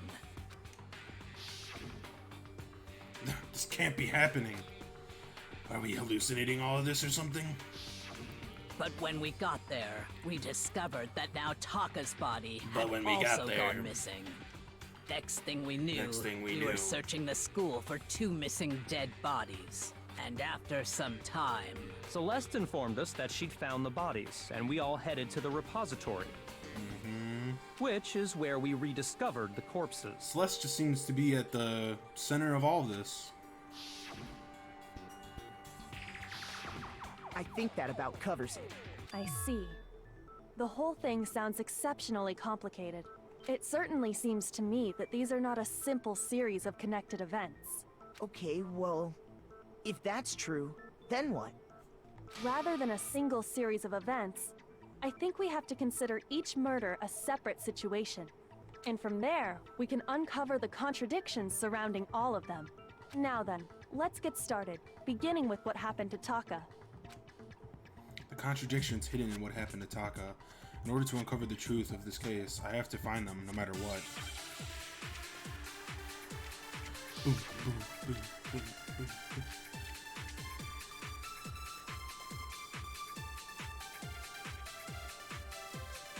So, regarding Taka's death, I wonder if he died before Hifumi, or perhaps it was after? We already know what order they were killed in. Taka came last. Shit. Shit. what makes you say that? Because of the numbering of the Justice Hammers. It's true that Hifumi was killed with Justice Hammer 3, while Taka's death came from a swing of Justice Hammer 4.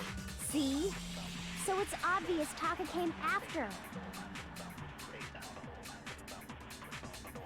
Justice Hammers were numbered, but were they really used in that order? So, regarding Taka's death, Wait, hold on. What does this have to do with anything? I feel like I have to, like... I wonder if he died shit, can I before stop doing that? Hifumi. Or perhaps it was after? Okay. We already know what order they were killed in. Okay. Taka- I don't know what buttons anymore.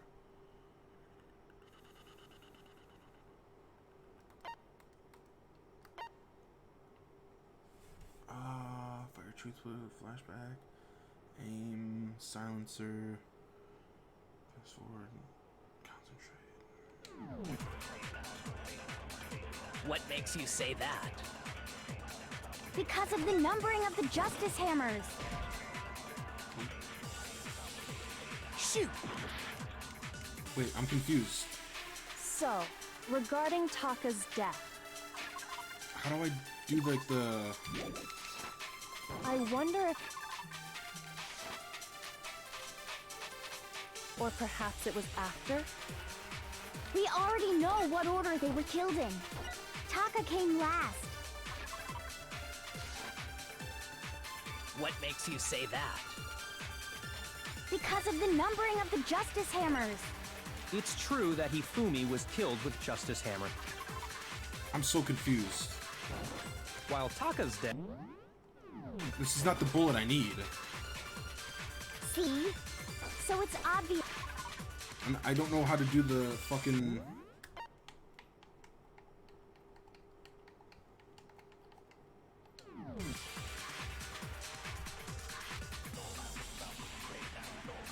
So, regarding Taka's death, I wonder if he, or perhaps it was. We already know what order they were killed in. Shoot! I don't know what to do. so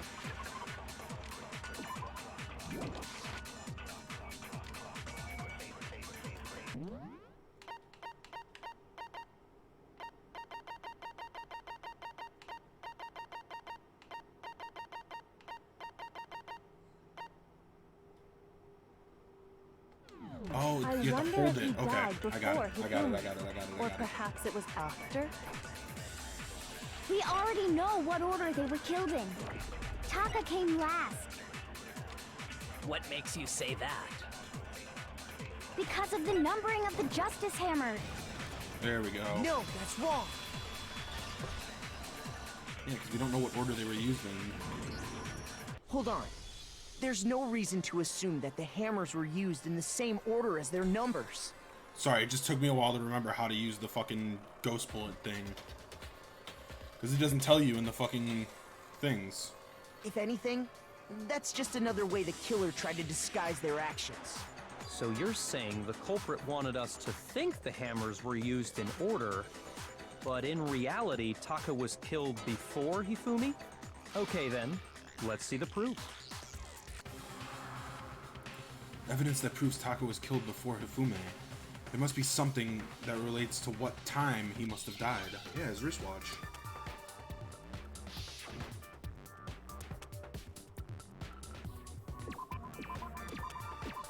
Yep.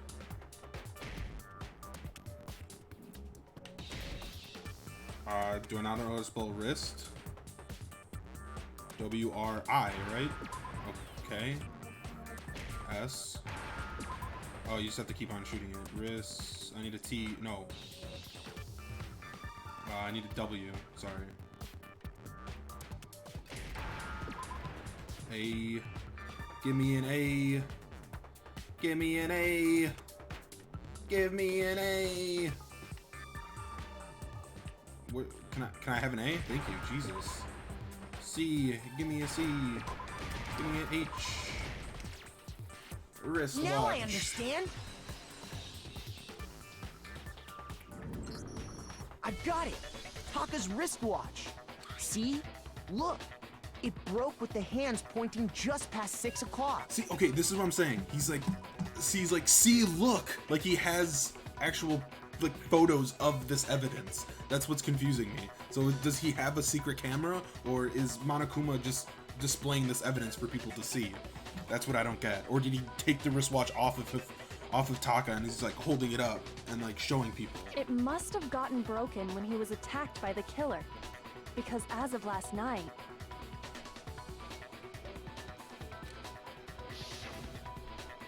Hey, you! How long are you gonna keep us waiting? It's almost 10 o'clock, you know that? Bedtime for all the little boys and girls. so if it wasn't broken after 6 last night, then he must have been attacked around 6 this morning. And that would be his official time of death. But if that's true, then he was killed well before Hifumi. And before Celeste was attacked this morning, which happened around 7. That's right. Taka was killed before any of the other incidents took place.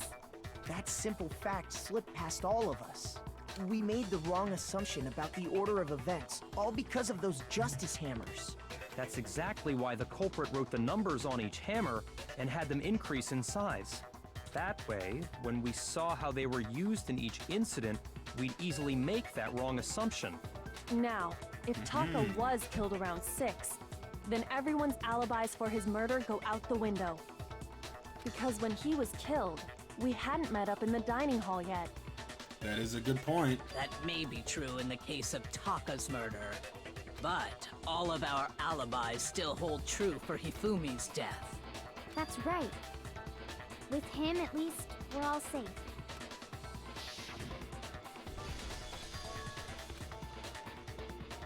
Okay, the same fucking thing?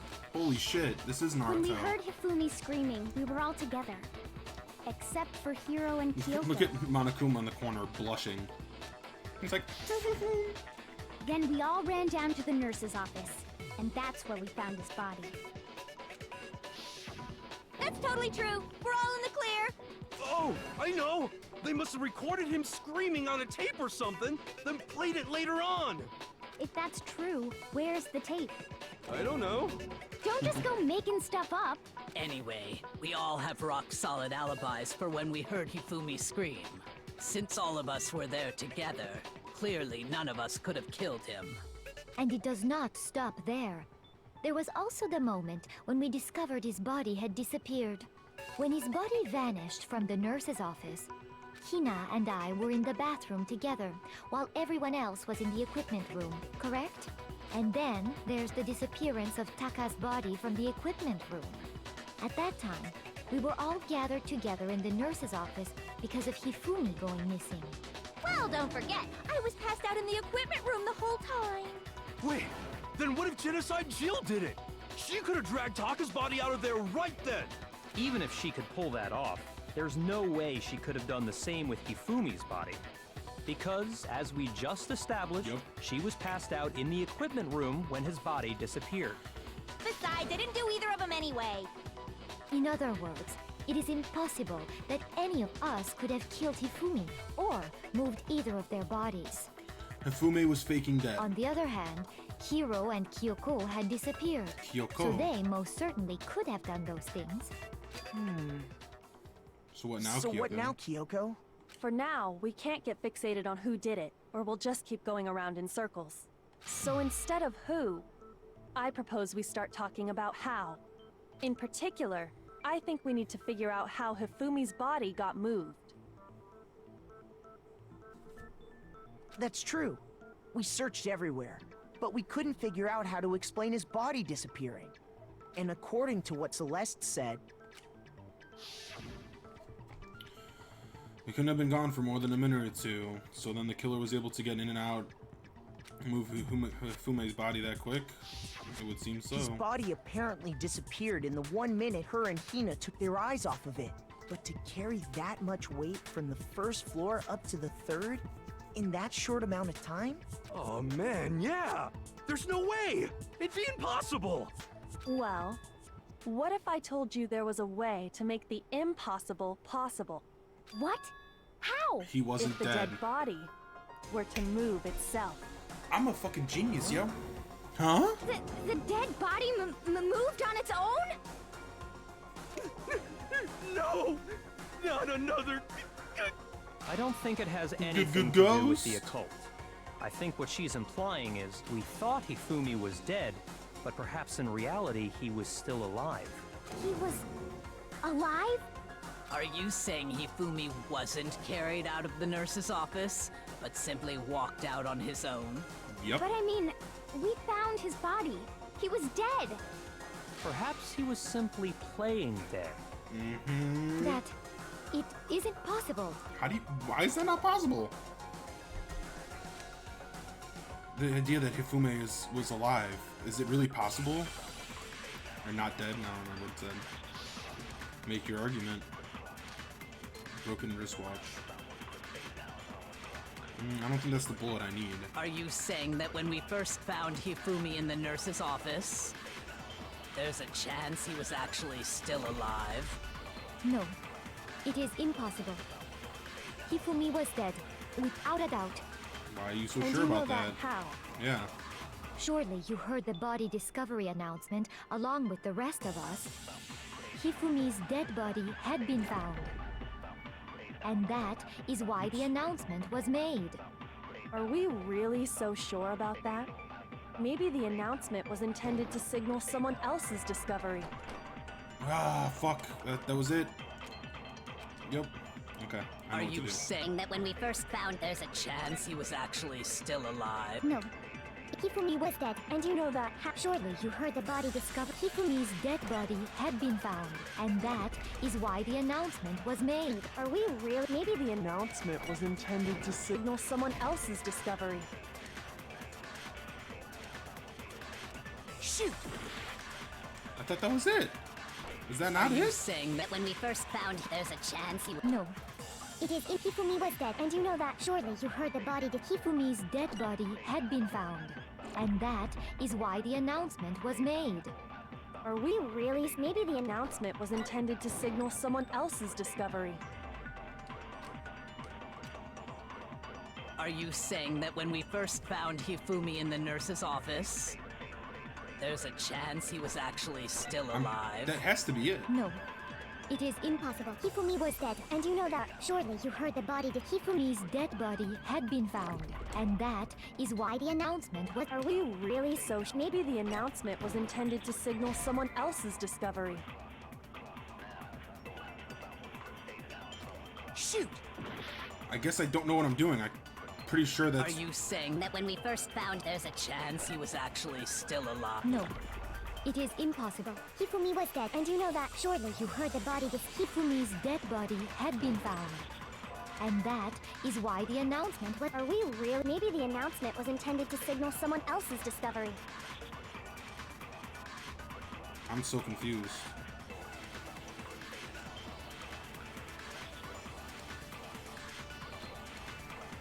Are you saying that when we first found him, there's a chance he was actually still alive? No.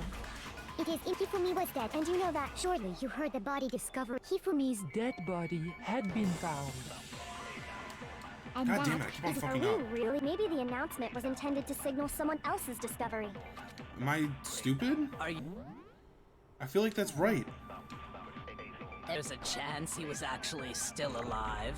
No. Hifumi was dead, and you know the. How? Surely you heard the body discovery. Hifumi's dead body had been found. Okay, that's not it. I guess I'm gonna fail. I'm Chris. Dude, I'm. Okay. Are you saying that when we first, there's a chance he was actually No. Definitely did not It mean to is shoot that. impossible. Hifumi was dead, and you know that. Surely you heard the body. The Hifumi's dead body had been found. And that is why the announcement. Are we really? Maybe the announcement was intended to signal someone else's discovery. I don't. Are you saying that? What's the answer? I'm so confused. It definitely has nothing to do with the broken watch. Am I stupid?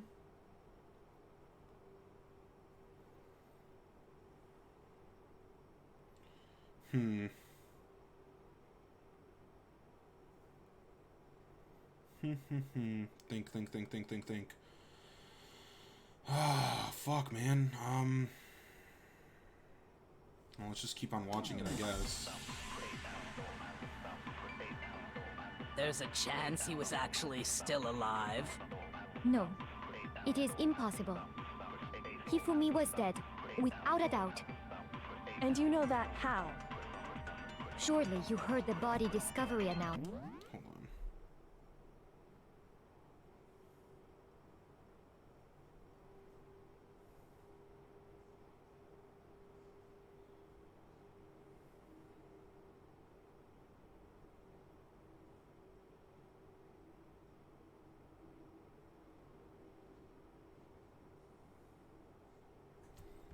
Oh, I think I'm doing it backwards. That's what I'm doing wrong. I'm supposed to shoot her statement with this. Okay, yeah, I Hifumi's got it. dead body had been found. No, Sorry, it's I wrong. had it reversed. Was the body discovery announcement that was made really intended for Hifumi? Of course it was. The announcement played right after we discovered his body. Maybe. But that was also the same time that Taka's body was found. That's right. It wasn't long after finding his body that we heard the announcement. So there's a good chance we've made a mistake in there somewhere.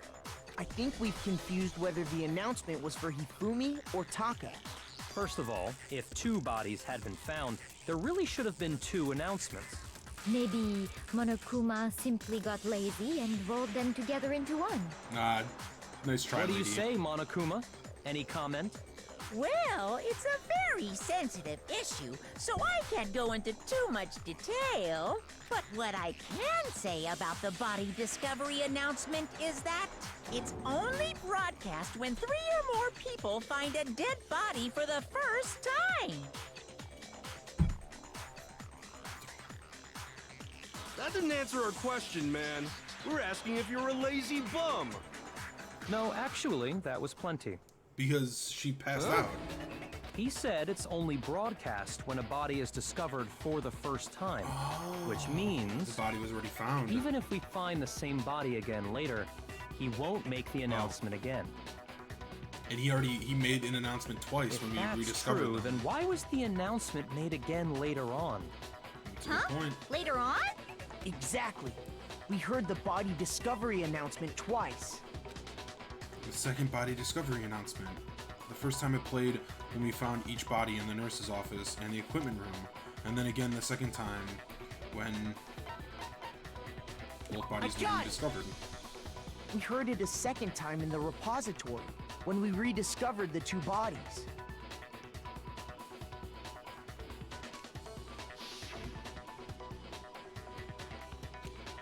A body has been discovered after a certain amount of time, which you may use however you like. The class trial will begin.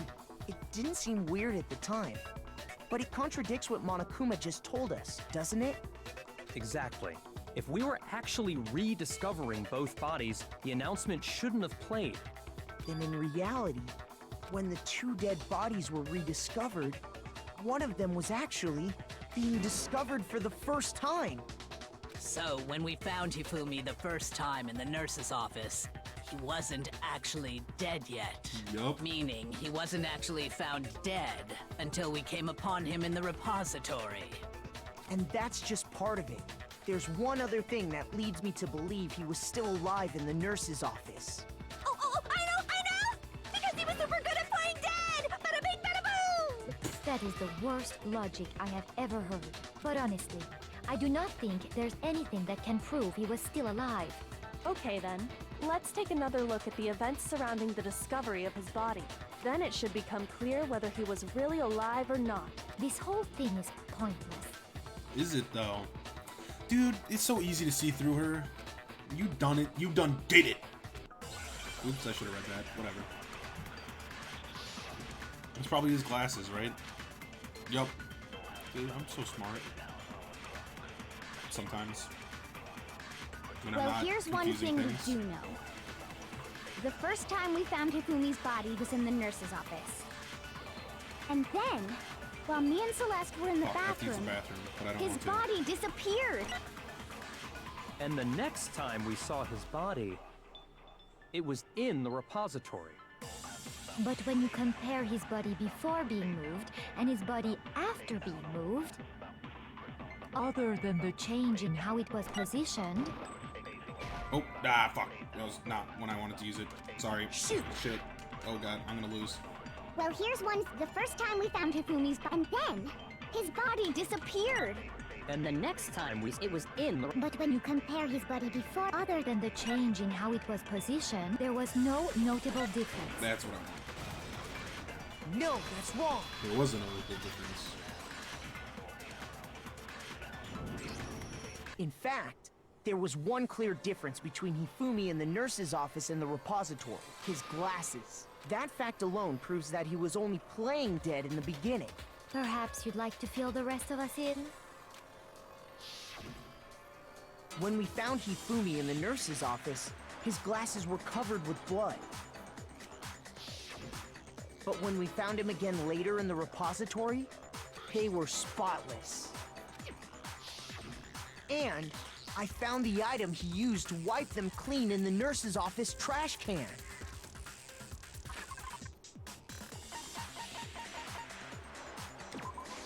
I got it! It was a glasses cleaning cloth featuring a certain cartoon mascot.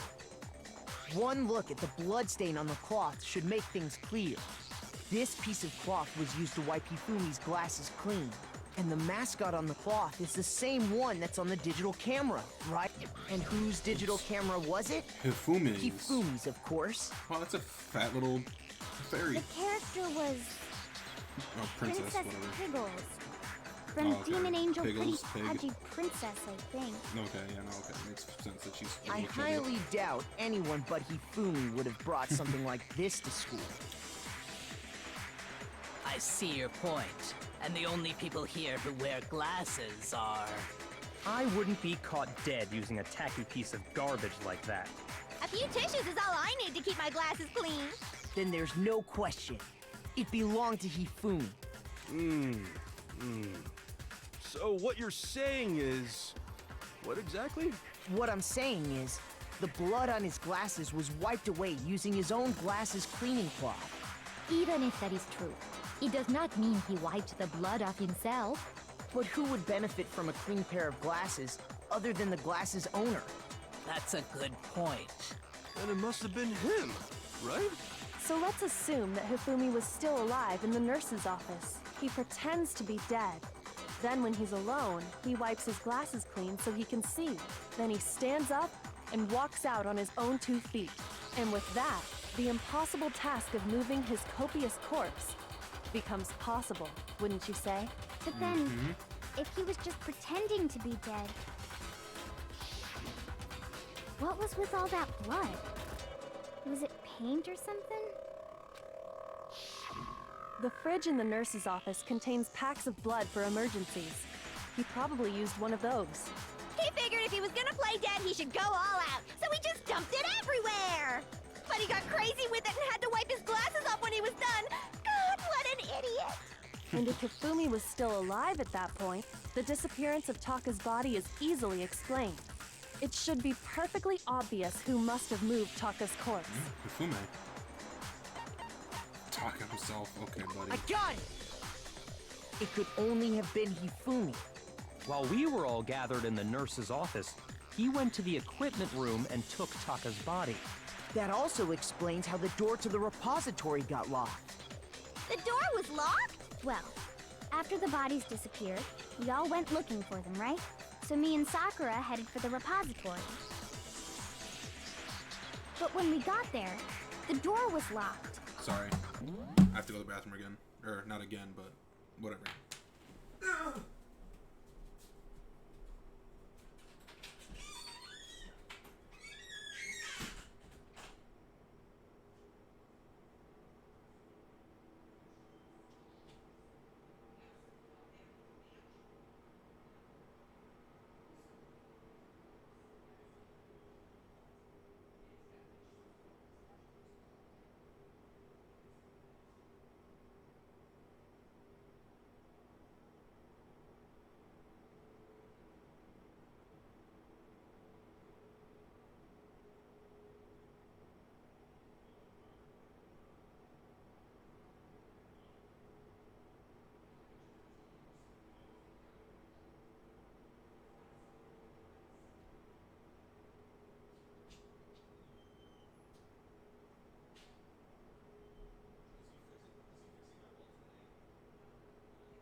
Sorry about that.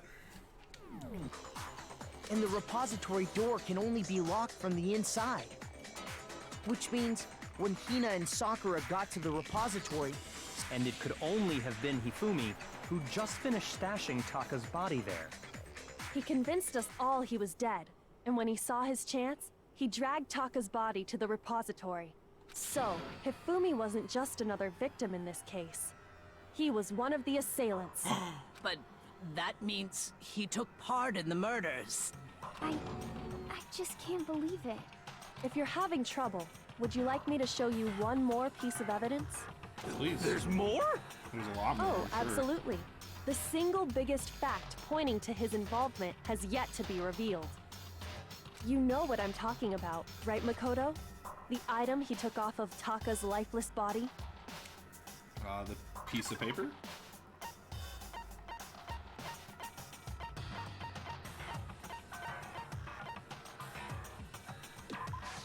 I got it! You're talking about the note Hifumi had hidden away, aren't you? Hidden note? That's right. We found it stuffed in his pants. What? In his pants? Yes, his pants. Okay, well, forget about the pants for now. Take a look at what the note says.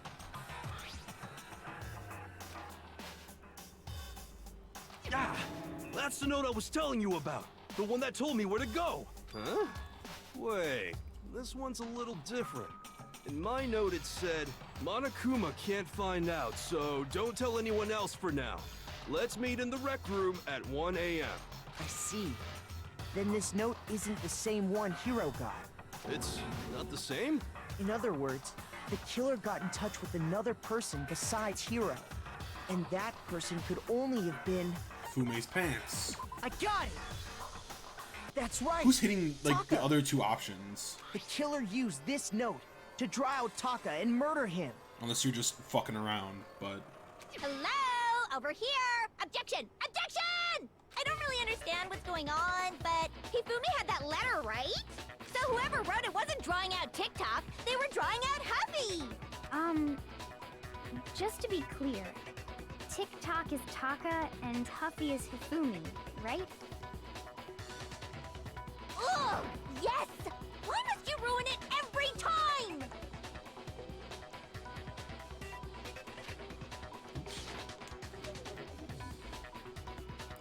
Man, Genocide Jack is seriously scary. I can't let her get to me.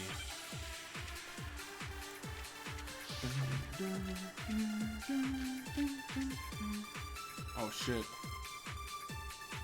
Well, we're just gonna wait and listen and then figure out what to Huffy had shoot. the note, right? Then the person it was intended for must have been Huffy! But remember what the note said. What time did it say to meet? 6 a.m., I believe. The time doesn't matter! Yes, it does. The note has nothing to do with TikTok! Okay, really? Okay, I know what to do. Huffy had the note, right? And the person it was must have been Huffy! But remember what time did it? 6 a.m. The time And his doesn't watch matter! was broke. Nothing to do with TikTok! No, that's wrong.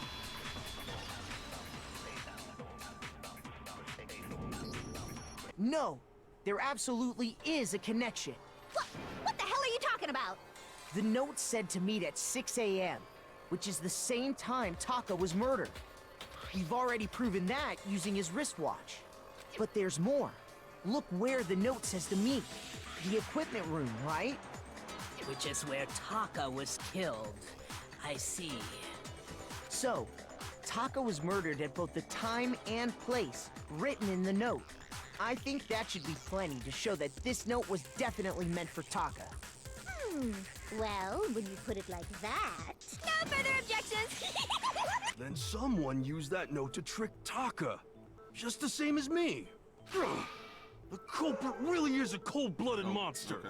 Telling people they Sorry if you found hear a my way dog. out. She's crazy.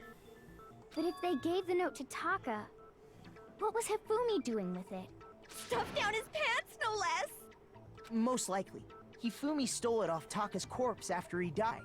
Huh? He stole it? Where's your proof? Go ahead, show us. Proof.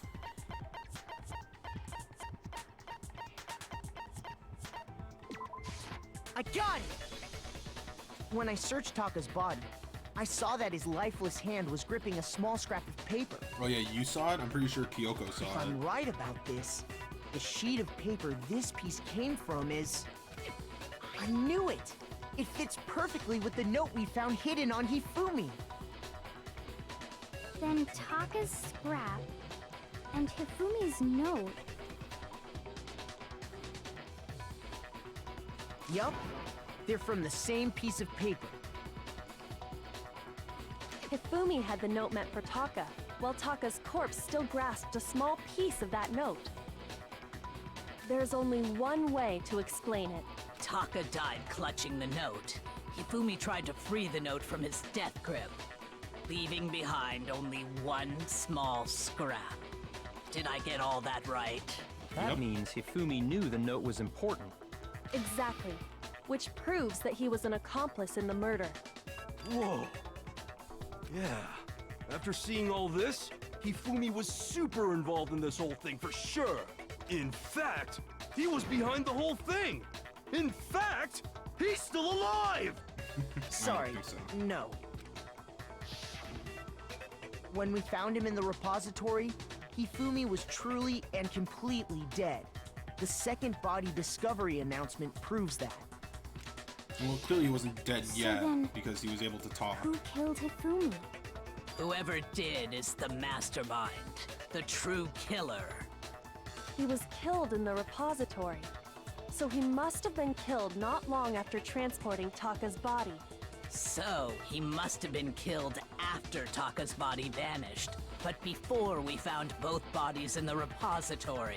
And who found the During bodies? that time, we'd all split up and were searching for Taka's missing body. In other words, during that time, none of us have alibis. Wait, but me and Sakura were together. Stop trying to steal the spotlight, you stupid walrus! Who are you calling a walrus? Anyway, when they were killed bothers me too. But there's something that's been bothering me even more. And what might that be? The weapon they used to kill Hifumi. The weapon? Yeah, because I mean, according to the Monokuma file, the way Taka and Hifumi were killed was almost the same, with them having similar fractures and all. But Justice Hammer 3 and 4 were still laying around in the nurse's office and equipment room, right? So if Hifumi was killed in the repository, It's about the clean hammer. the we culprit found, would have had or to the clean grab mallet. one of the hammers, kill Hifumi, then put the hammer back where they found it. But wouldn't that be seriously risky for him? I'm surprised. It seems there's some semblance of a brain knocking around that skull of yours after all. Hell yeah, it's packed in there good and tight. He's right, though. I don't understand it either. The Monokuma file makes it clear that they were killed using similar instruments. But if the hammers were already laying around those other rooms... So the question is, how could the culprit have gotten their hands on either of the hammers? Personally, I haven't a clue. So which hammer was used to attack Celeste? Number 1 or number 2? Those were accounted for in other rooms too. And I don't think either one is big enough to kill someone. Then, Is it not possible they used a different weapon? I don't think it is possible. They were both killed with the same kind of thing, right? So then, what was used to kill Hifumi? The weapon that was actually used to kill Hifumi. The whole picture surrounding this case won't become clear until we figure that out. Somehow, I have to find the truth.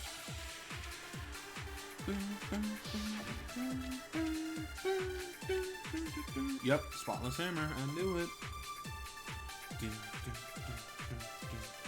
What was used to kill Hifumi? Was it Justice Hammer 3? Maybe Justice Hammer 4? Maybe Well, Justice Hammer whatever 5. it was, there's one thing we have to figure out. How was the culprit able to move around so freely with the weapon? How did nobody witness them carrying it? sounds like a Justice Hammer 5 in the back of it! Check out murdergear.com/hammertime for more info! Well, one thing seems pretty clear. The murder weapon had to be one of the Justice Hammers! Nope. No, that's wrong.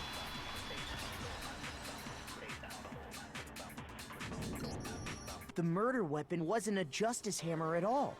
No, it was something completely different. But, seriously? A different weapon? Specifically, a hammer from the repository. The killer could have easily used that to kill Hifumi.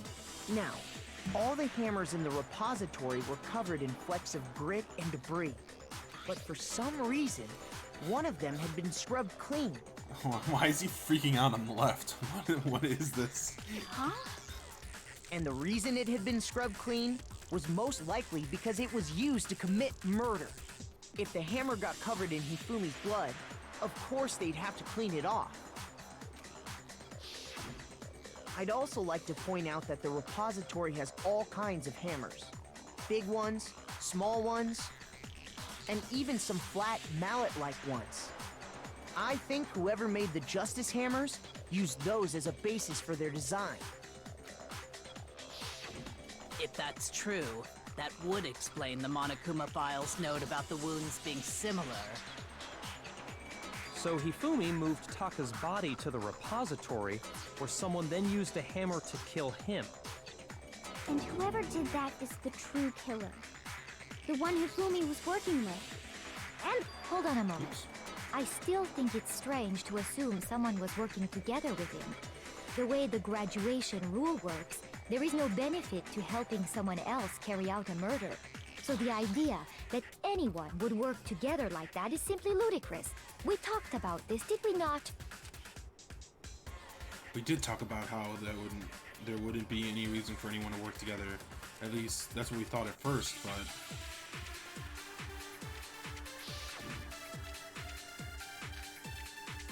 that's definitely not. Okay, so I have to absorb something. Based on the rules that have been laid out for us, even if more than one person is complicit in the murder, only the one who actually carried out the act can graduate and survive. Assuming the rule holds true, it is simply impossible that two people work together on this. That is how the rule was explained to us. But that only really applies if there's one murder, right? In this case, however, there were two murders. Can we really say there's no chance two people work together on this? Based on the rules that have been laid out for us, even if more than one person is complicit in the murder, only the one who actually carried out the act can graduate and survive. Assuming the rule holds true, it is simply...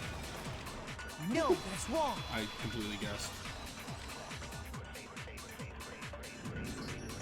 Since there were two murders, it's at least plausible that more than one person was involved. That makes sense. Hifume didn't kill himself. What do you mean? If there'd only been one murder, then yes, the idea of an accomplice isn't really worth considering. Naturally, if only one person can be saved per murder, an accomplice has no risk versus reward benefit. Risk versus reward benefit? The payoff for working together. The reward that balances out the risk of taking part in the scheme. There's no point in being someone's accomplice if there's no benefit to you. However, if there were some potential mutual reward for the risk, then cooperation becomes possible. You're saying that two people could act as each other's accomplices to commit two separate murders. I think that's what the true killer told Hifumi. They would each have an accomplice for their crime. And based on the case's events, Hifumi would have been the first one to act, murdering Taka. They made him carry out the first murder so he couldn't back out of helping them later on. So in this case, there wasn't one single person committing multiple murders. Well, especially since the fact that if Hifume killed if Hifume killed Taka, he's not gonna kill himself. Instead, each person killed someone. That doesn't make sense. Creating two separate incidents. And it only looked like one person because that's how the true killer designed it to look. A single suspicious individual, a similar weapon used in each crime, disappearing bodies. By creating one seamless set of circumstances, they made it look like one person was behind it all. The mastermind picked their target and managed to convince him to go along with their plan. And then, to avoid the no accomplices rule, they simply killed their accomplice. Yep. Which, if true, means that betraying Hifumi was part of the plan from the very beginning. That's just awful! How could anyone be so cruel? You think so? I can't help but admire its cunning. Still, their choice of accomplice seems odd. The effort made to convince us the two murders were the same. The main characteristic this time, the effort made to convince us the two murders were the same. That was the main characteristic this time. Kyoko must have noticed that fact from the very beginning, which is why she said not to look at this as a series of connected events, but entirely separate incidences. Kyoko really is amazing, although when you think about it, she's almost too amazing. Like, it's almost unnatural how good she is. I understand how an accomplice could be involved. But then, who was the one pulling Hifumi's strings? I don't think she'd be the killer for that. I still think it's Celeste. She is at the wrong center right at now. all of this. The true killer manipulated Hifume to carry out a number of actions, and in the end, murdered him. And the debates up until now The way the case is unfolded, when you consider all of that, there's really no other person who seems to fit. I did it. I'm going with Celeste. Here's my answer. I got it. Okay. It was Celeste. Ah, so I'm the suspicious individual now, am I? You're at the center of everything. You constantly see shadows. You found the bodies. I really do hate this kind of joke. A joke? I wonder. So what you are saying, then, is that I specifically chose to work together with Hifumi. The idea that I would choose to spend any amount of time interacting with him, that I would go within 10 feet of that shit for brains, that lazy, worthless goddamn idiot! Oh, your accent's slipping there. Pardonnez-moi. Just to be clear, there is evidence to support it. Is that so? It is. Throughout the investigation, there was certain behavior that was common only to the two of you. Considering what we've learned so far, it only further proves that the two of you were working together. What was it that only Hifumi and Celeste had in common? Encountering the suspicious individual. The behavior they had in common has to do with the suspicious individual in the suit, doesn't it? The only ones who ever actually saw Robo Justice firsthand were Celeste and Hifumi. Shush. The adults are talking now. Excuse me? Sorry. Fuck you, As bro. he said, only Celeste and Hifumi ever laid eyes on the costumed individual. If we accept that Hifumi was one of the culprits, we can't help but suspect what Celeste has said as well. Are you saying everything they told us was a lie? After taking Hifumi to the nurse's office, we all began our search for this individual, correct? And not too long after that, do you remember what Celeste said? Mm-hmm. I saw a shadow. We headed to the second floor specifically because of what she claimed to have seen. Next, to draw us all to the physics lab up on the third floor, She let out a blood-curdling scream. Mm-hmm. Mm-hmm.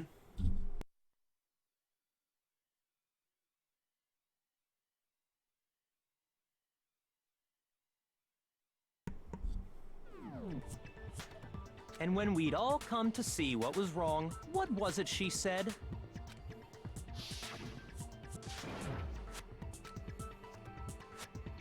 Yep, intense screen for someone like you.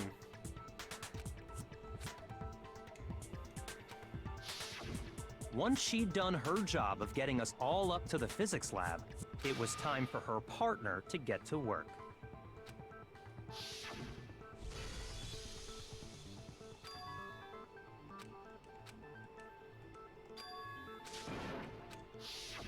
It was to get us to divide into two groups, so that we would discover both bodies at the same time?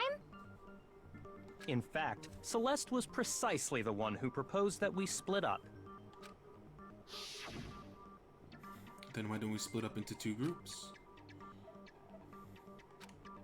Very well, then Makoto and Hina, you come with me to the nurse's office. Well, if Celeste and Hifumi were working together, all those chance events suddenly become connected. And on top of And now that, she's all quiet. that piercing cry of yours early on. Okay, oh my god, all these flashbacks. That was to signal Hifumi, wasn't it? It was your way of telling him, we're on the third floor, everything's going according to plan. Why else would you let out a scream that could have carried across the sea? I just realized another strange thing. When we found Hifumi in the nurse's office, who we now know was only pretending to be dead, I certainly wasn't expecting this. I did not imagine that Hifumi would be murdered. Celeste, you were the first one to say he'd been murdered. You wanted to make sure we wouldn't have any doubt in our minds. I don't believe it. Everything. The whole thing was one big act. Hina, you were with Celeste when Hifumi's body disappeared, right? Yeah. I was feeling kinda sick, so Celeste took me to the bathroom. Wait! Then that was... She wasn't worried about you. She just saw a chance to help Hifumi sneak out of the nurse's office. Each piece isn't much by itself, but start putting them together and the picture gets very ugly indeed. Wouldn't you agree, Celeste? I have no idea what you mean. Don't bother trying to deny it. You made one fatal mistake. Oh, did I? I didn't even catch it myself when you first said it, but looking back, I can say that that one little slip-up was your undoing. What are you talking about? I'm talking about what you said after Hifumi's body disappeared and we returned to the nurse's office. They must be really enjoying it. Each of us enjoying the sight of us standing around, frightened and confused. We're all going to die here. We're going to die just like those guys did. Ah, those guys. She didn't know it was saying Taka. that too, but I don't understand what's so strange about it. Then pay attention. Sakura, Toko, and I were first to discover Taka's body in the equipment room. Then Makoto showed up and told us Hifumi had been killed. So Sakura and I left with Makoto. Once we were in the hall, we ran into Celeste, and the four of us headed to the nurse's office. Now, the entire time we were together, none of us said anything about Taka being dead. Yup. Think about it. Celeste's comment doesn't make sense. It was completely out of place. Yeah, I see what you're talking about. Although I don't really get what it means. You hear that, Celeste? Everyone's having some trouble understanding. Could you repeat what you said? If you're really not the culprit, you shouldn't have any problem repeating it, right? Byakuya says Celeste's comment doesn't make sense. But what's he alluding to? Are you guys stupid? He literally said, those guys. That doesn't make sense. She didn't know that Taka was dead, so how would she know that it was guys? It could have been Kyoko that they found. Was, they must really be enjoying this. Enjoying the sight of us standing around, frightened and they must be positively. We are all going to die here. We are going to die, just like those guys died. And that is all I said. And that's all it takes to finish this. It's obvious, isn't it? I see what was it. so strange about Celeste's comment? There we go. So strange. And then those guys. All I said was... They must really be enjoying the sight of us. They must be... We are all going to... We are going to die. Just like... No, that's wrong.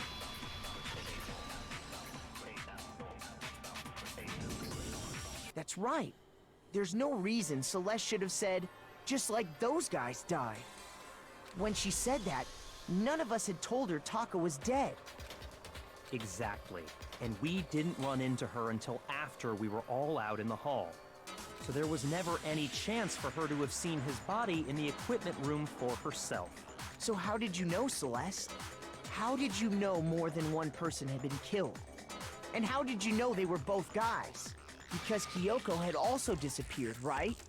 So she could have been dead too. Mm-hmm. You all have such vivid imaginations. You know that? Imaginations. Bye. You claim that I was lying when I told you about the suspicious person I saw. Then what about the picture I took? How do you explain this picture of the costumed villain dragging Hifumi away? Oh. It has to be some kind of setup, I know. right? I got so it. let's put the suit on, and then she used the camera's timer to set up the picture. Have you so quickly forgotten? You are the only one who could have possibly fit into that suit. Plus, I happen to know that this particular camera does not have a timer. In other words, it is an unassailable fact that this is a picture of Hifumi being dragged away. If everything I told you was a lie, how can this picture exist?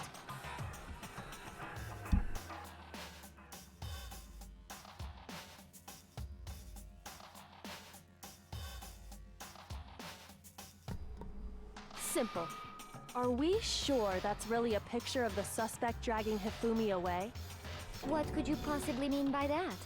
Surely there are other explanations than the one you've offered up. No, there is no other explanation. Other explanations? Well, it could be that he's putting the robot on his shoulders to carry the robot away.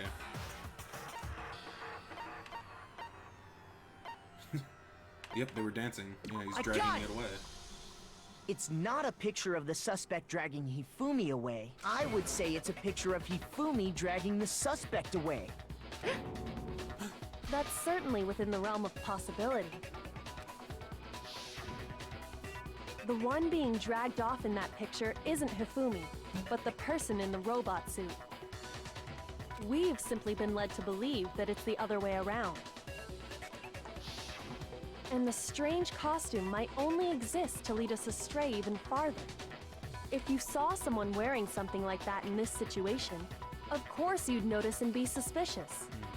That's what happened! You put me to sleep and made me out to be the bad guy in all this! Such a thing is utterly impossible. Hifumi was dragging him away? Ridiculous. Is it?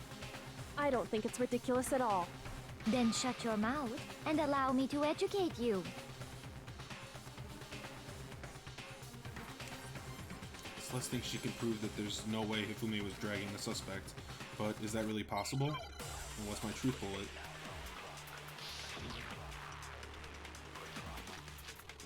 Oh shit, I have multiple. Shit.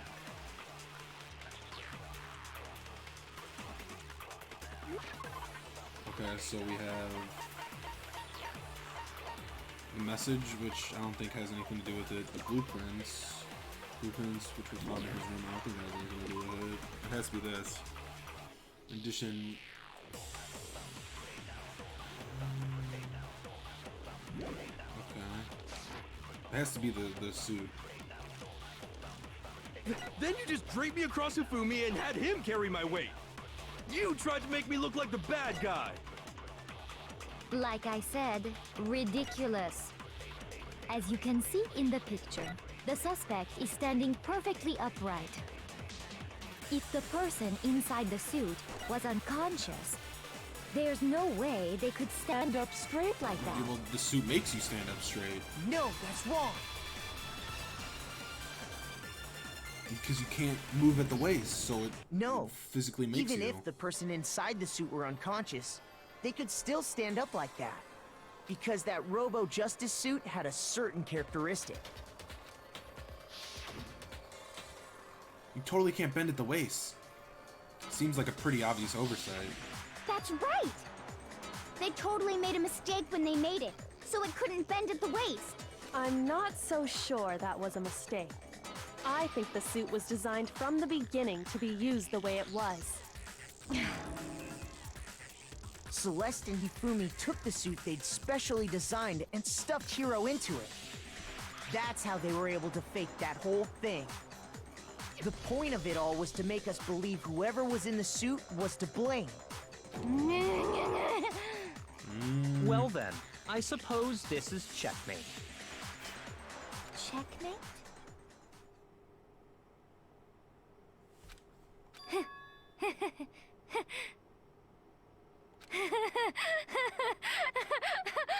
Don't make me laugh, you idiot! What do you mean, checkmate? Celeste? Clearly, you want to cram me into your little guilty box. Well, there's one little problem. Have you already forgotten what Hifumi told us as he lay dying? Hey, Hifumi, who was it? Who attacked you? Who tried to kill you? Who killed me? That's right, I remember their name. Yasuhiro. When Said we his asked first him name. who had attacked him, his answer was quite clear, was it not? He always calls people by their He last said, name. and I quote, Yasuhiro. In other words, Yasuhiro Hagakure! Wait, but my name isn't really Yasuhiro. It's actually Taro. Your confusing statements don't make any sense. You're only making things more complicated. He did say Yasuhiro, but are we sure he was really pointing the finger at Hiro? What the hell are you talking about? I'll burn you alive! Kyoko, what do you mean by that? Think back to how Hifumi used to talk to us. Yup. How did he refer to each of us? He used to call people by their last I got names. Said Mr. Ishirama That's right. or whatever. Our last names. He called us all by our last names. Exactly. I know I heard him say Mr. Naegi more than once, for example. So if Hifumi did mean to say Hiro's name, he would have said his last name, Hagakure. I'm sure it was just incidental. By chance, his first name. Indecent? Don't talk. Random chance. Now isn't that a convenient explanation? No, there's no reason to think he would have said the name any different than normal. But he must have run out of energy before he could say any more. So Hifumi was trying to tell us the last name of whoever killed him? But the name he said doesn't apply to anyone here. Well, no. Hold on. There's one person it could apply to, and that's Celeste. Yup. She never actually told us what her real name is. What did you just say?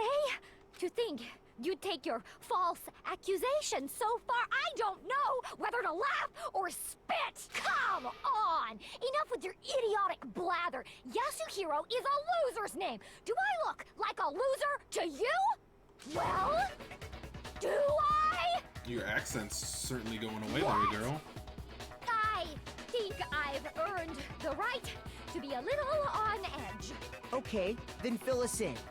What's your real name? Fine! Make sure your ear holes are wide open and listen up! My real name is Celestia Ludenberg. Could you please stop making me repeat myself over and over again?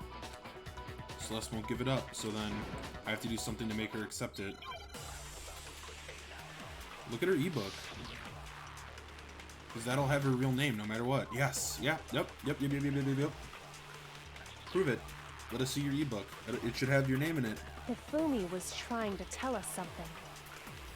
He wanted us to know the killer's last name, Yasuhiro. If there's one person here who might have that last name, It would have to be you, Celeste. You haven't told anyone what your real name is. How many times do I have to tell you? Name? Celestia Ludenberg, god damn it! How long do you plan to go on pretending? I'm not pretending. It's the truth. And since you have no way to contradict me... No, that's wrong. Yep, that's wrong. Show me that ebook, yo. That's it. The handbook. What? Anytime you turn your handbook on, it shows the owner's name when it boots up, right? Monokuma told us all about it before. This is the handbook. It's absolutely vital to healthy school life, so don't lose it. When you start it up, it displays your name. Always make sure you have the right one. Now, this is not your everyday handbook. It has many more uses than that. So all we have to do is check her handbook, and that'll clear up everything. That's how we can find out Celeste's real name. That's an invasion of privacy. I refuse to cooperate. Celeste, can you please just tell us what really happened? Please, just tell us. Even when I'm put in check, it's just my nature not to give up. Because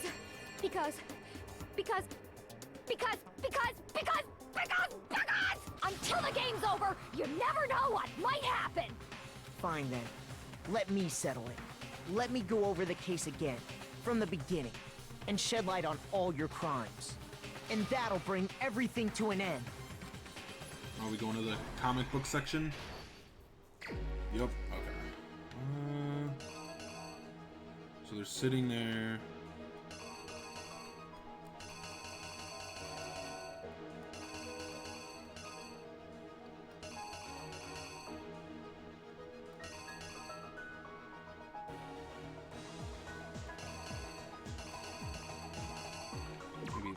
This one?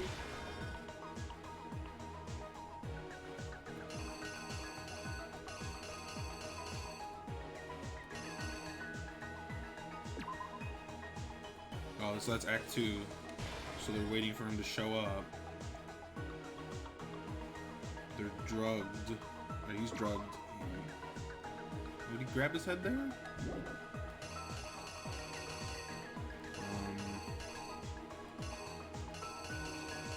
Let's see what really else could go there. Okay. They put him in the suit. And then... yeah. Probably changed his hair. It's fucking cool. He's looking at his watch. Nope. Clocks him over the head. And that would be the fourth hammer, right? That's what he was killed by?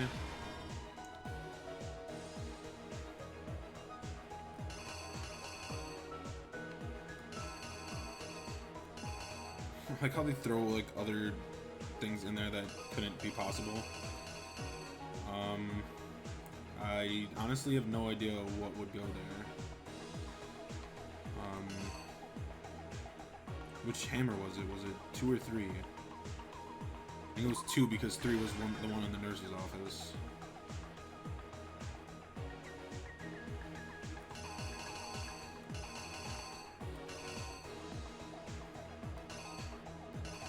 And then, nope, there's 3. 3 would go there.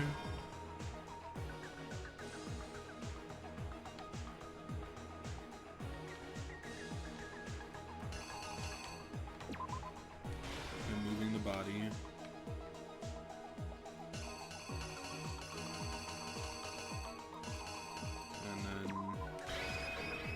Here's exactly what happened.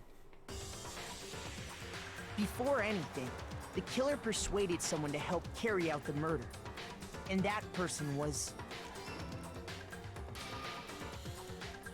Hifumi. With an accomplice, the killer was able to execute a number of otherwise impossible schemes.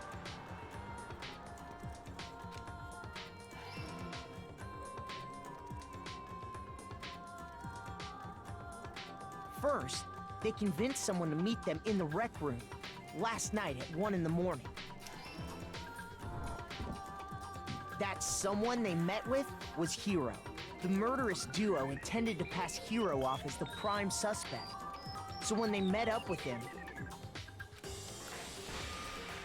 they drugged him, knocked him out, and stuffed him into the Robo-Justice suit.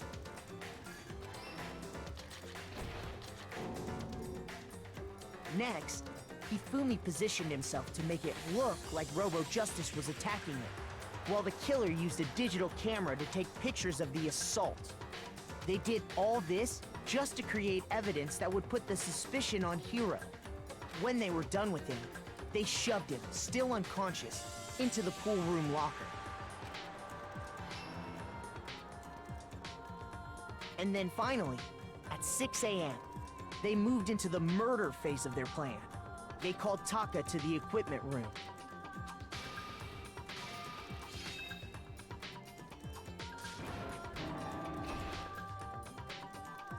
And that's where Hifumi killed him, making it the scene of the first murder. The murder weapon was Justice Hammer 4, which was left there in the equipment room. The reason Hammer number 4 was used was to create confusion about the order of the crimes. So, next they falsified 2 more assault incidents. For these attacks, the killers pretended to be the victims, to solidify Robo-Justice as the suspect. The first fake incident was the attack in the rec room. There, the killers wanted us to see Justice Hammer 1, and the Robo-Justice pictures they'd taken. They wanted to make sure we bought the surprise attack story. The second fake incident was the attack in the library. This time, they planted Justice Hammer 2 and an injured Hifumi to sell us that story. With these 2 incidents, the killers were able to create a certain preconception in our minds. that the suspect was increasing the size of the hammers and attacking people in order as they did. We fell right into their trap and started looking for the suspect based on that. But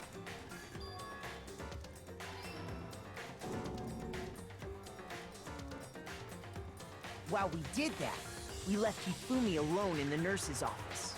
This was exactly what Hifumi was hoping for. He took a blood packet from the refrigerator and Justice Hammer 3 and turned the room into a crime scene, in which he himself had apparently been brutally murdered. He let out a scream to draw us back, and when we returned, that's what we found.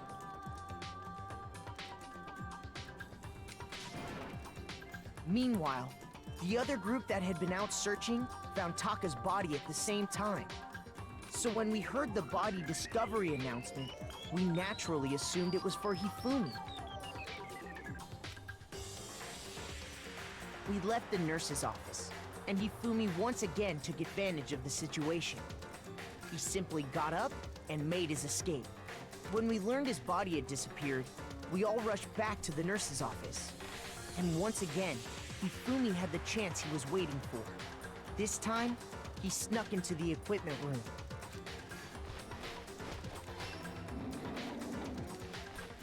He wrapped Taka's body in a tarp and used the dolly to move it all the way down to the repository.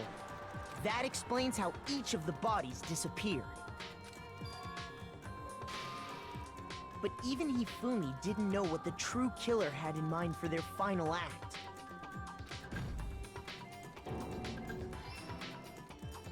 Their plan all along was to kill Hifumi and get rid of the one person who could betray them. And they did it using an ordinary, everyday hammer from the repository. That should cover everything that happened in this case. And the villain behind it all is... Ooh, flowers. It kind of looks like the character from Kingdom Hearts in that picture. Right? Am I crazy? Celeste! Sorry, you lose. I lost? I lost? When was the last time I was forced to utter such words? They hang heavy around my neck. Then you admit it? You're the killer? Listen to you, trying to take charge, as if you're my private instructor. What?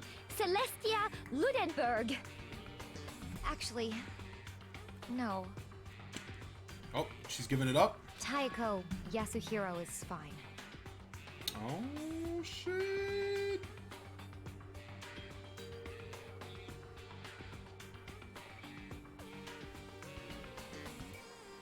She finally gave it up. Taiko? So, you finally accepted it. I'm the kind of person, once I've lost, I don't like things to drag on. Interesting.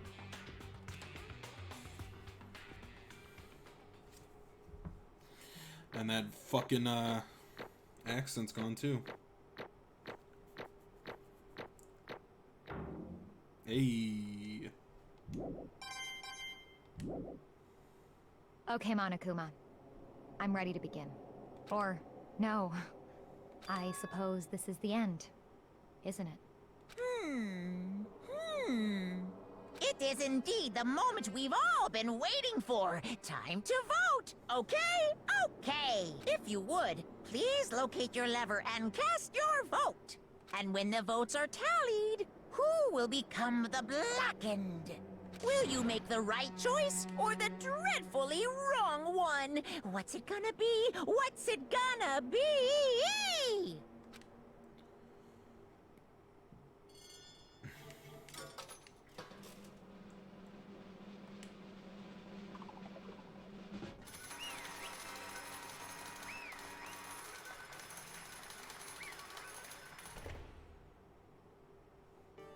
What?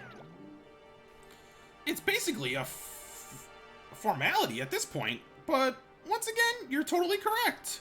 The Blackened this time, the true killer who devised the whole stinking scheme was Celestia Ludenberg, or more precisely, Teiko Yasuhiro. Honestly. I lost. Well, that sucks. I guess I was trying to work with someone else. It was a mistake after all. Hifume's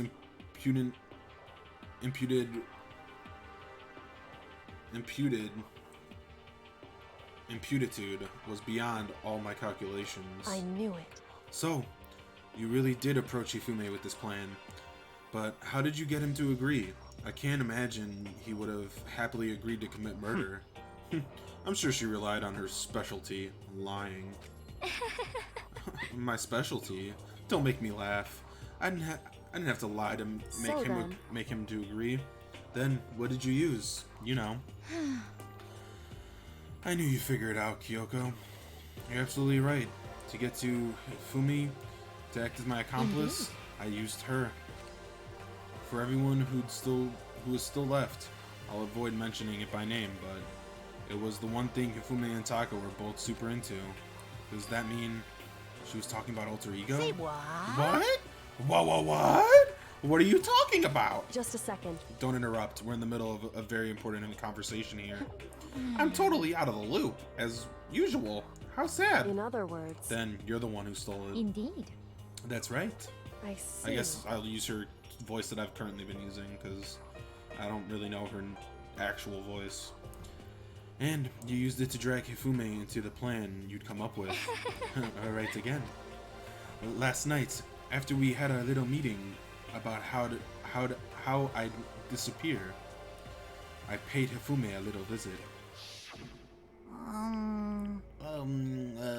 What are you doing here? Actually, I was hoping I could talk to you alone. It's about what was stolen. I know who did it. What? What? Are you okay with this? It was Taka who stole it. So then. And I have proof. Would you like to see it? As it turned out, I found a use for the digital camera. I'd taken you-know-what to Taka's room earlier and took pictures of it. I deleted the pictures as soon as it was shown to Hifume, of course. Damnation! Yeah, so it was him. But how did you know? She was supposed to yell if either of us got close to her. You are correct, which is why Taka forced me to steal it. Say what? As for me... Please forgive me. He threatened me. Oh, He did. As for me... He came to my room last night unannounced, and it was hard for me to even say. He abused me. What? And he took pictures. He said if I did not do as he asked, he would show them to everyone. So I had no choice. Damnation!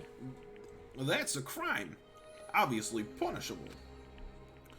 But, I mean... I don't know that one. Thanks, Alexa? Did I say anything that sounded like that? Okay. I knew he'd gone a little crazy, but... Say what? I would never imagine he would go that far. It was amazing how completely he bought it. I can't express how enjoyable it was. I'm about to say something I've never said before in my life. I'm going to kill him. I'm gonna fucking kill him. Most unfortunate. Wait, please. If you go now, you will play right into his hands. Actually... Taka is planning to use her to escape. And he has made you his target. What? Escape? You don't mean... Taka is going to try to kill you. Indeed. And also he can keep her to himself. This is unforgivable! That bastard. Completely unforgivable! Honestly. Can we allow him to continue with these barbaric acts? Absolutely not. How could I? She... I swear I will save her! Actually... Then, would you like to join with me? It's just so happens I have come up with a plan. Yeah? I have devised a way to reclaim what he has stolen and escape this dreadful school. And with that, it is complete. Well, What are you talking about? Oh, nothing. Okay. Hifumi agreed without a second thought. The effect the item had on him was remarkable. The power of love. Even the love as twisted as that can still drive people mad, it would seem. You disgust me. I see. I have another question for you. Was that strange costume Hifume's creation? Indeed. Yes. It was a real pain in the butt, but all I asked him to do was make something to hide the face and general body size. I had no idea he'd come up with something like that, but it was my fault for picking him in the first place. So, why did you decide to make me the suspect? Because you are stupid. Huh? That's it? Let's see. And in that regard, I made the right choice. I was so glad your stupidity surpassed my every expectation. Life must have been tough on your parents, though. I feel like I could cry. Well. But you were explaining your plan to Hifume. How did you explain the part about him playing dead? What she asked is, how was Hifume supposed to do after? What was Hifume supposed to do after that? Assuming you had actually let him live. Are you okay with this? That's simple. After he did his part and pretended to be dead, once everyone showed up, I told him that to say he'd been seriously wounded and on the verge of death, but he just barely held on. And he really believed that? Well, of course. That wasn't all there was to it. As I explained to Hifume, the plan was, while you were all questioning him about what had happened to him, I was going to murder someone else. And at that point, Hifume would have an alibi, so no one could doubt him. I told him that, and he believed it. All seems very straightforward, stereotypical. I just matched the lie to the level of the opponent. In fact, Hifume ate it up. He believed the lie wholeheartedly, right up until the moment of his death. The end. So you had planned to kill him all along. But of course, there would have been no point to my plan if the one who pretended to be dead did not end up dead himself. What the heck? How can human life mean so little to you? Well, That is a non-issue. I simply did everything in my power to win. Don't be mean! Now you sound like Byakuya. I wonder about that. No, he derives his pleasure from the thrill of the hunt. In fact, in that aspect, we are nothing alike. Why? Then, what made you take things this far? What the heck? Yeah, was it really for the money? Are you talking about the $10 million Monokuma offered us? That is a lot of money, it's true. But that's not all there is to it. From the moment our new life began here, my only thought was escape. But all along you've been saying how we have to accept living here. You little bitch! Obviously that was a lie. Yeah. Hey! I couldn't take it. I hated it from day one. More than anyone else in here. You little bitch! Okay, why does she keep on saying you little bitch? You're the little bitch. I wanted to get out of here. Every day was torture. And you want to know why? This is fine. Because I had a dream. And accepting a life here would have meant nothing less than giving up on my dream forever. Honestly. And there was no way I could ever do that. In the underground world of gambling, I risked my life to take a metaphorical killing. As for me, And it was all for that dream. And what was that dream of yours? isn't it To wonderful? live in a European castle. A castle? Okay, really? And to gather handsome men from all over the world to serve as my butlers / bodyguards. I was going to make them dress up like vampires and satisfy my every need. Once I obtained that, I would have created a perfectly authentic world of decadence. This is fine. A life to living the rest of my life there was my only dream. Was my only dream, my only goal. That is what life is all about. What a petty dream. Combined with my own winnings, Monokuma's $10 million would have made that dream a reality. I got right to the edge, but There is nothing to be done. unfortunately, my dream has been shattered to the wind. Scattered to the wind. Still, I don't have any regrets. I pursued my dream to the very end, so why would I? Just the worst. You sound so passionate, but you were really able to kill your own friends for it? Oh. Are you asking me to feel guilty? That is a pointless endeavor. To think nothing of sacrificing others for my own needs. I feel nothing. Do you understand? That is all there is to me. That's what makes me complete. It is terrifying how different our values are. Is it terrifying how different our values are? There's simply no room for understanding. What is this? That's what we should be saying. And plus, how can you be so calm? Don't you realize you're about to die? Why aren't you scared? My ability to lie is unrivaled, and I take pride in that. It is not just other people. I can even fool my own emotions. The conscience deceives the unconscious. And that's why you're not scared? Yes, indeed. That's right. I don't fear death. Kill me however you like. But, you know, if I could be reincarnated, if I had a choice, then Isn't it wonderful? I think I would come back as Marie Antoinette. Hey, you just gotta get it executed again. Celeste smiled then, and when she did, it looks to me like a poor effort to force it. She claimed she could fool her own feelings, but that statement itself must have been her final lie.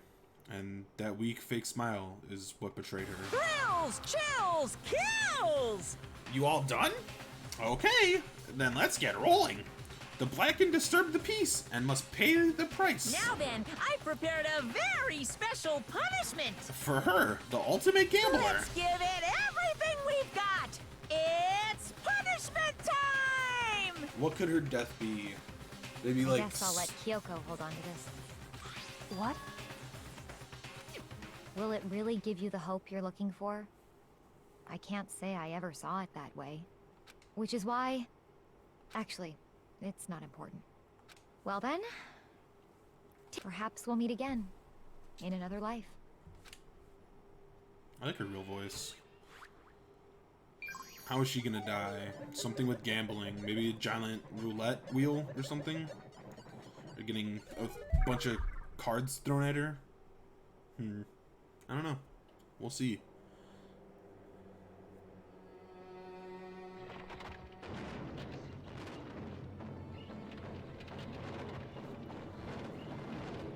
Or decapitated? I don't know what the fuck's going on. Holy shit. Burned? Oh my god. Oh my god. Oh my god, that's fucking brutal.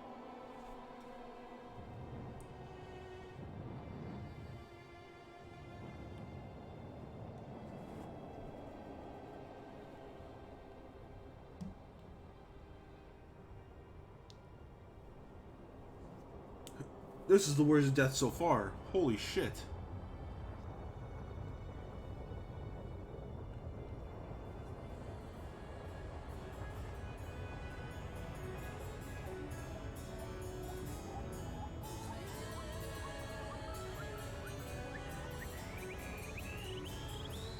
Oh, okay.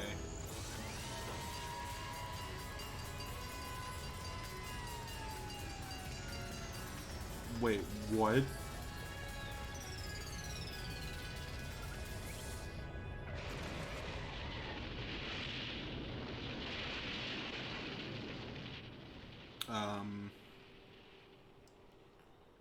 Okay.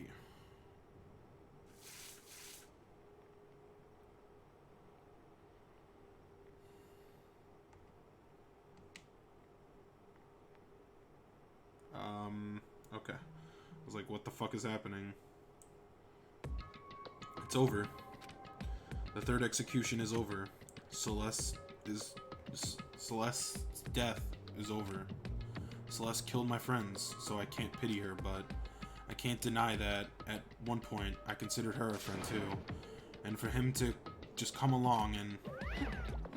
Isn't it just awful? Someone who couldn't cut free of their regrets from the outside world, and so more people had to die. Extreme! You guys are still young. You need to place more value on your lives. What are you gonna do? Jeez.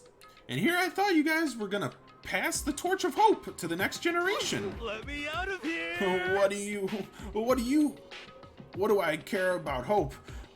I'll throw it in the trash if you let me out of here. Too bad. You're all the embodiment of hope, whether you like it or not. And it's my destiny to knock you down one by one. It's sad. Yes, it is. But the reality just can't be avoided. Don't talk like you're not responsible. How long are you gonna make us keep going through this? What do you want from us? Good. I'm so sick of people asking me that. God, oh jeez, why did I say good? God, I'm so sick of people asking me that. Give it a rest already.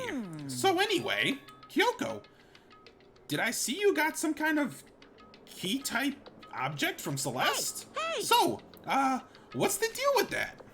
What? Huh? What's the matter? So then, I'll answer your question if you answer mine. you... What do you do?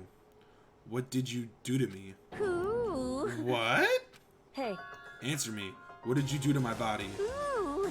How exciting. Ooh, man. Oh, jeez. Oh, man. Oh, jeez. What do you mean? What did I do to you? I have no idea. I don't know anything about it.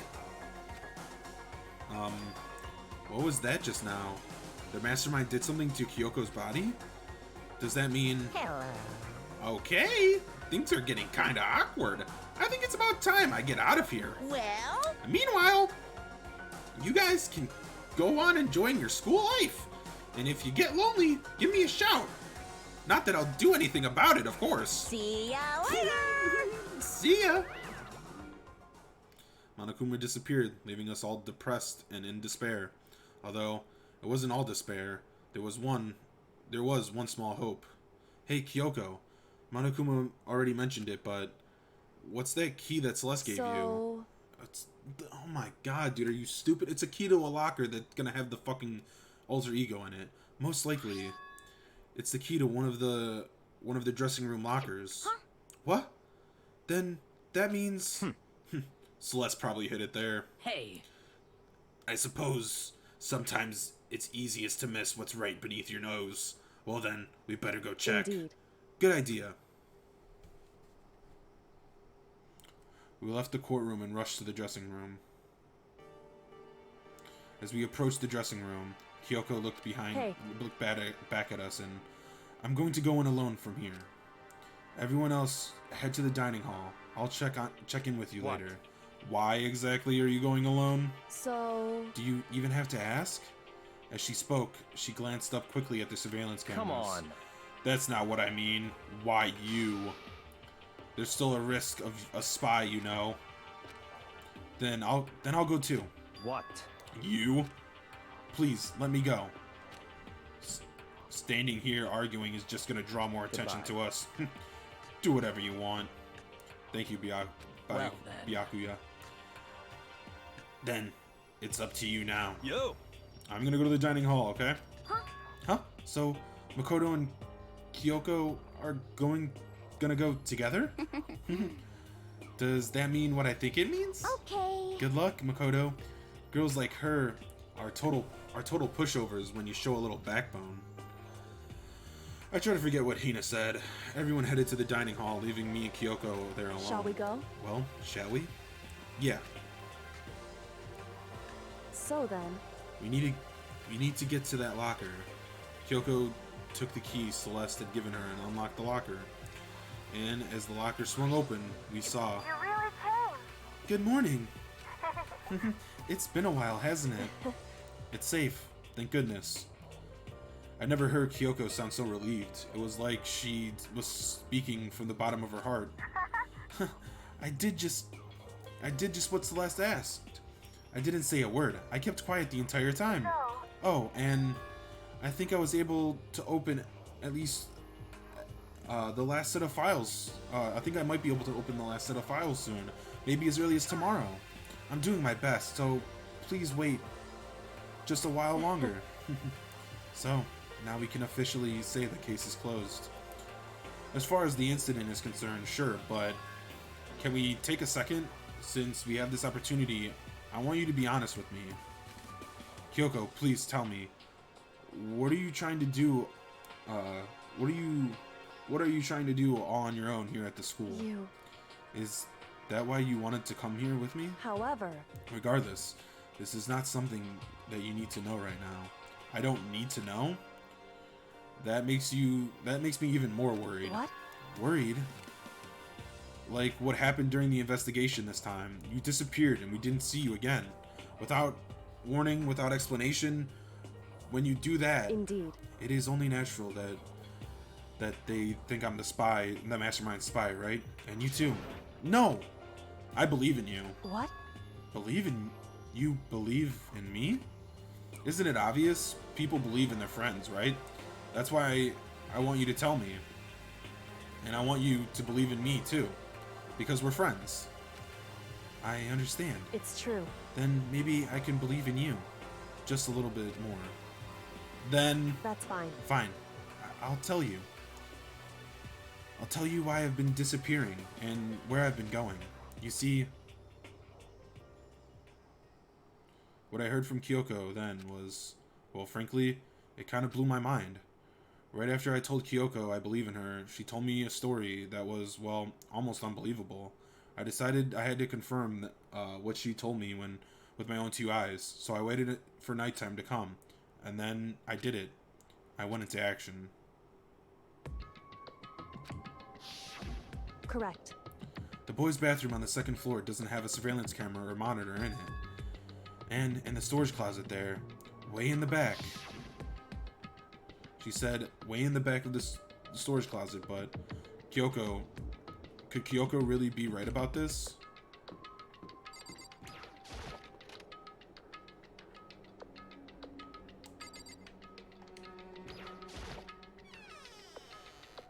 It's just a normal storage closet as far as I can tell.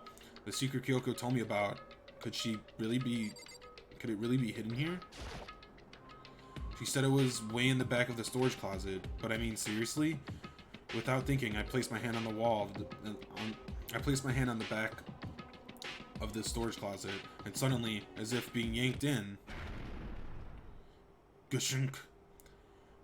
At the same time as I heard the sound, I fell through the wall, and I had no idea what was going on.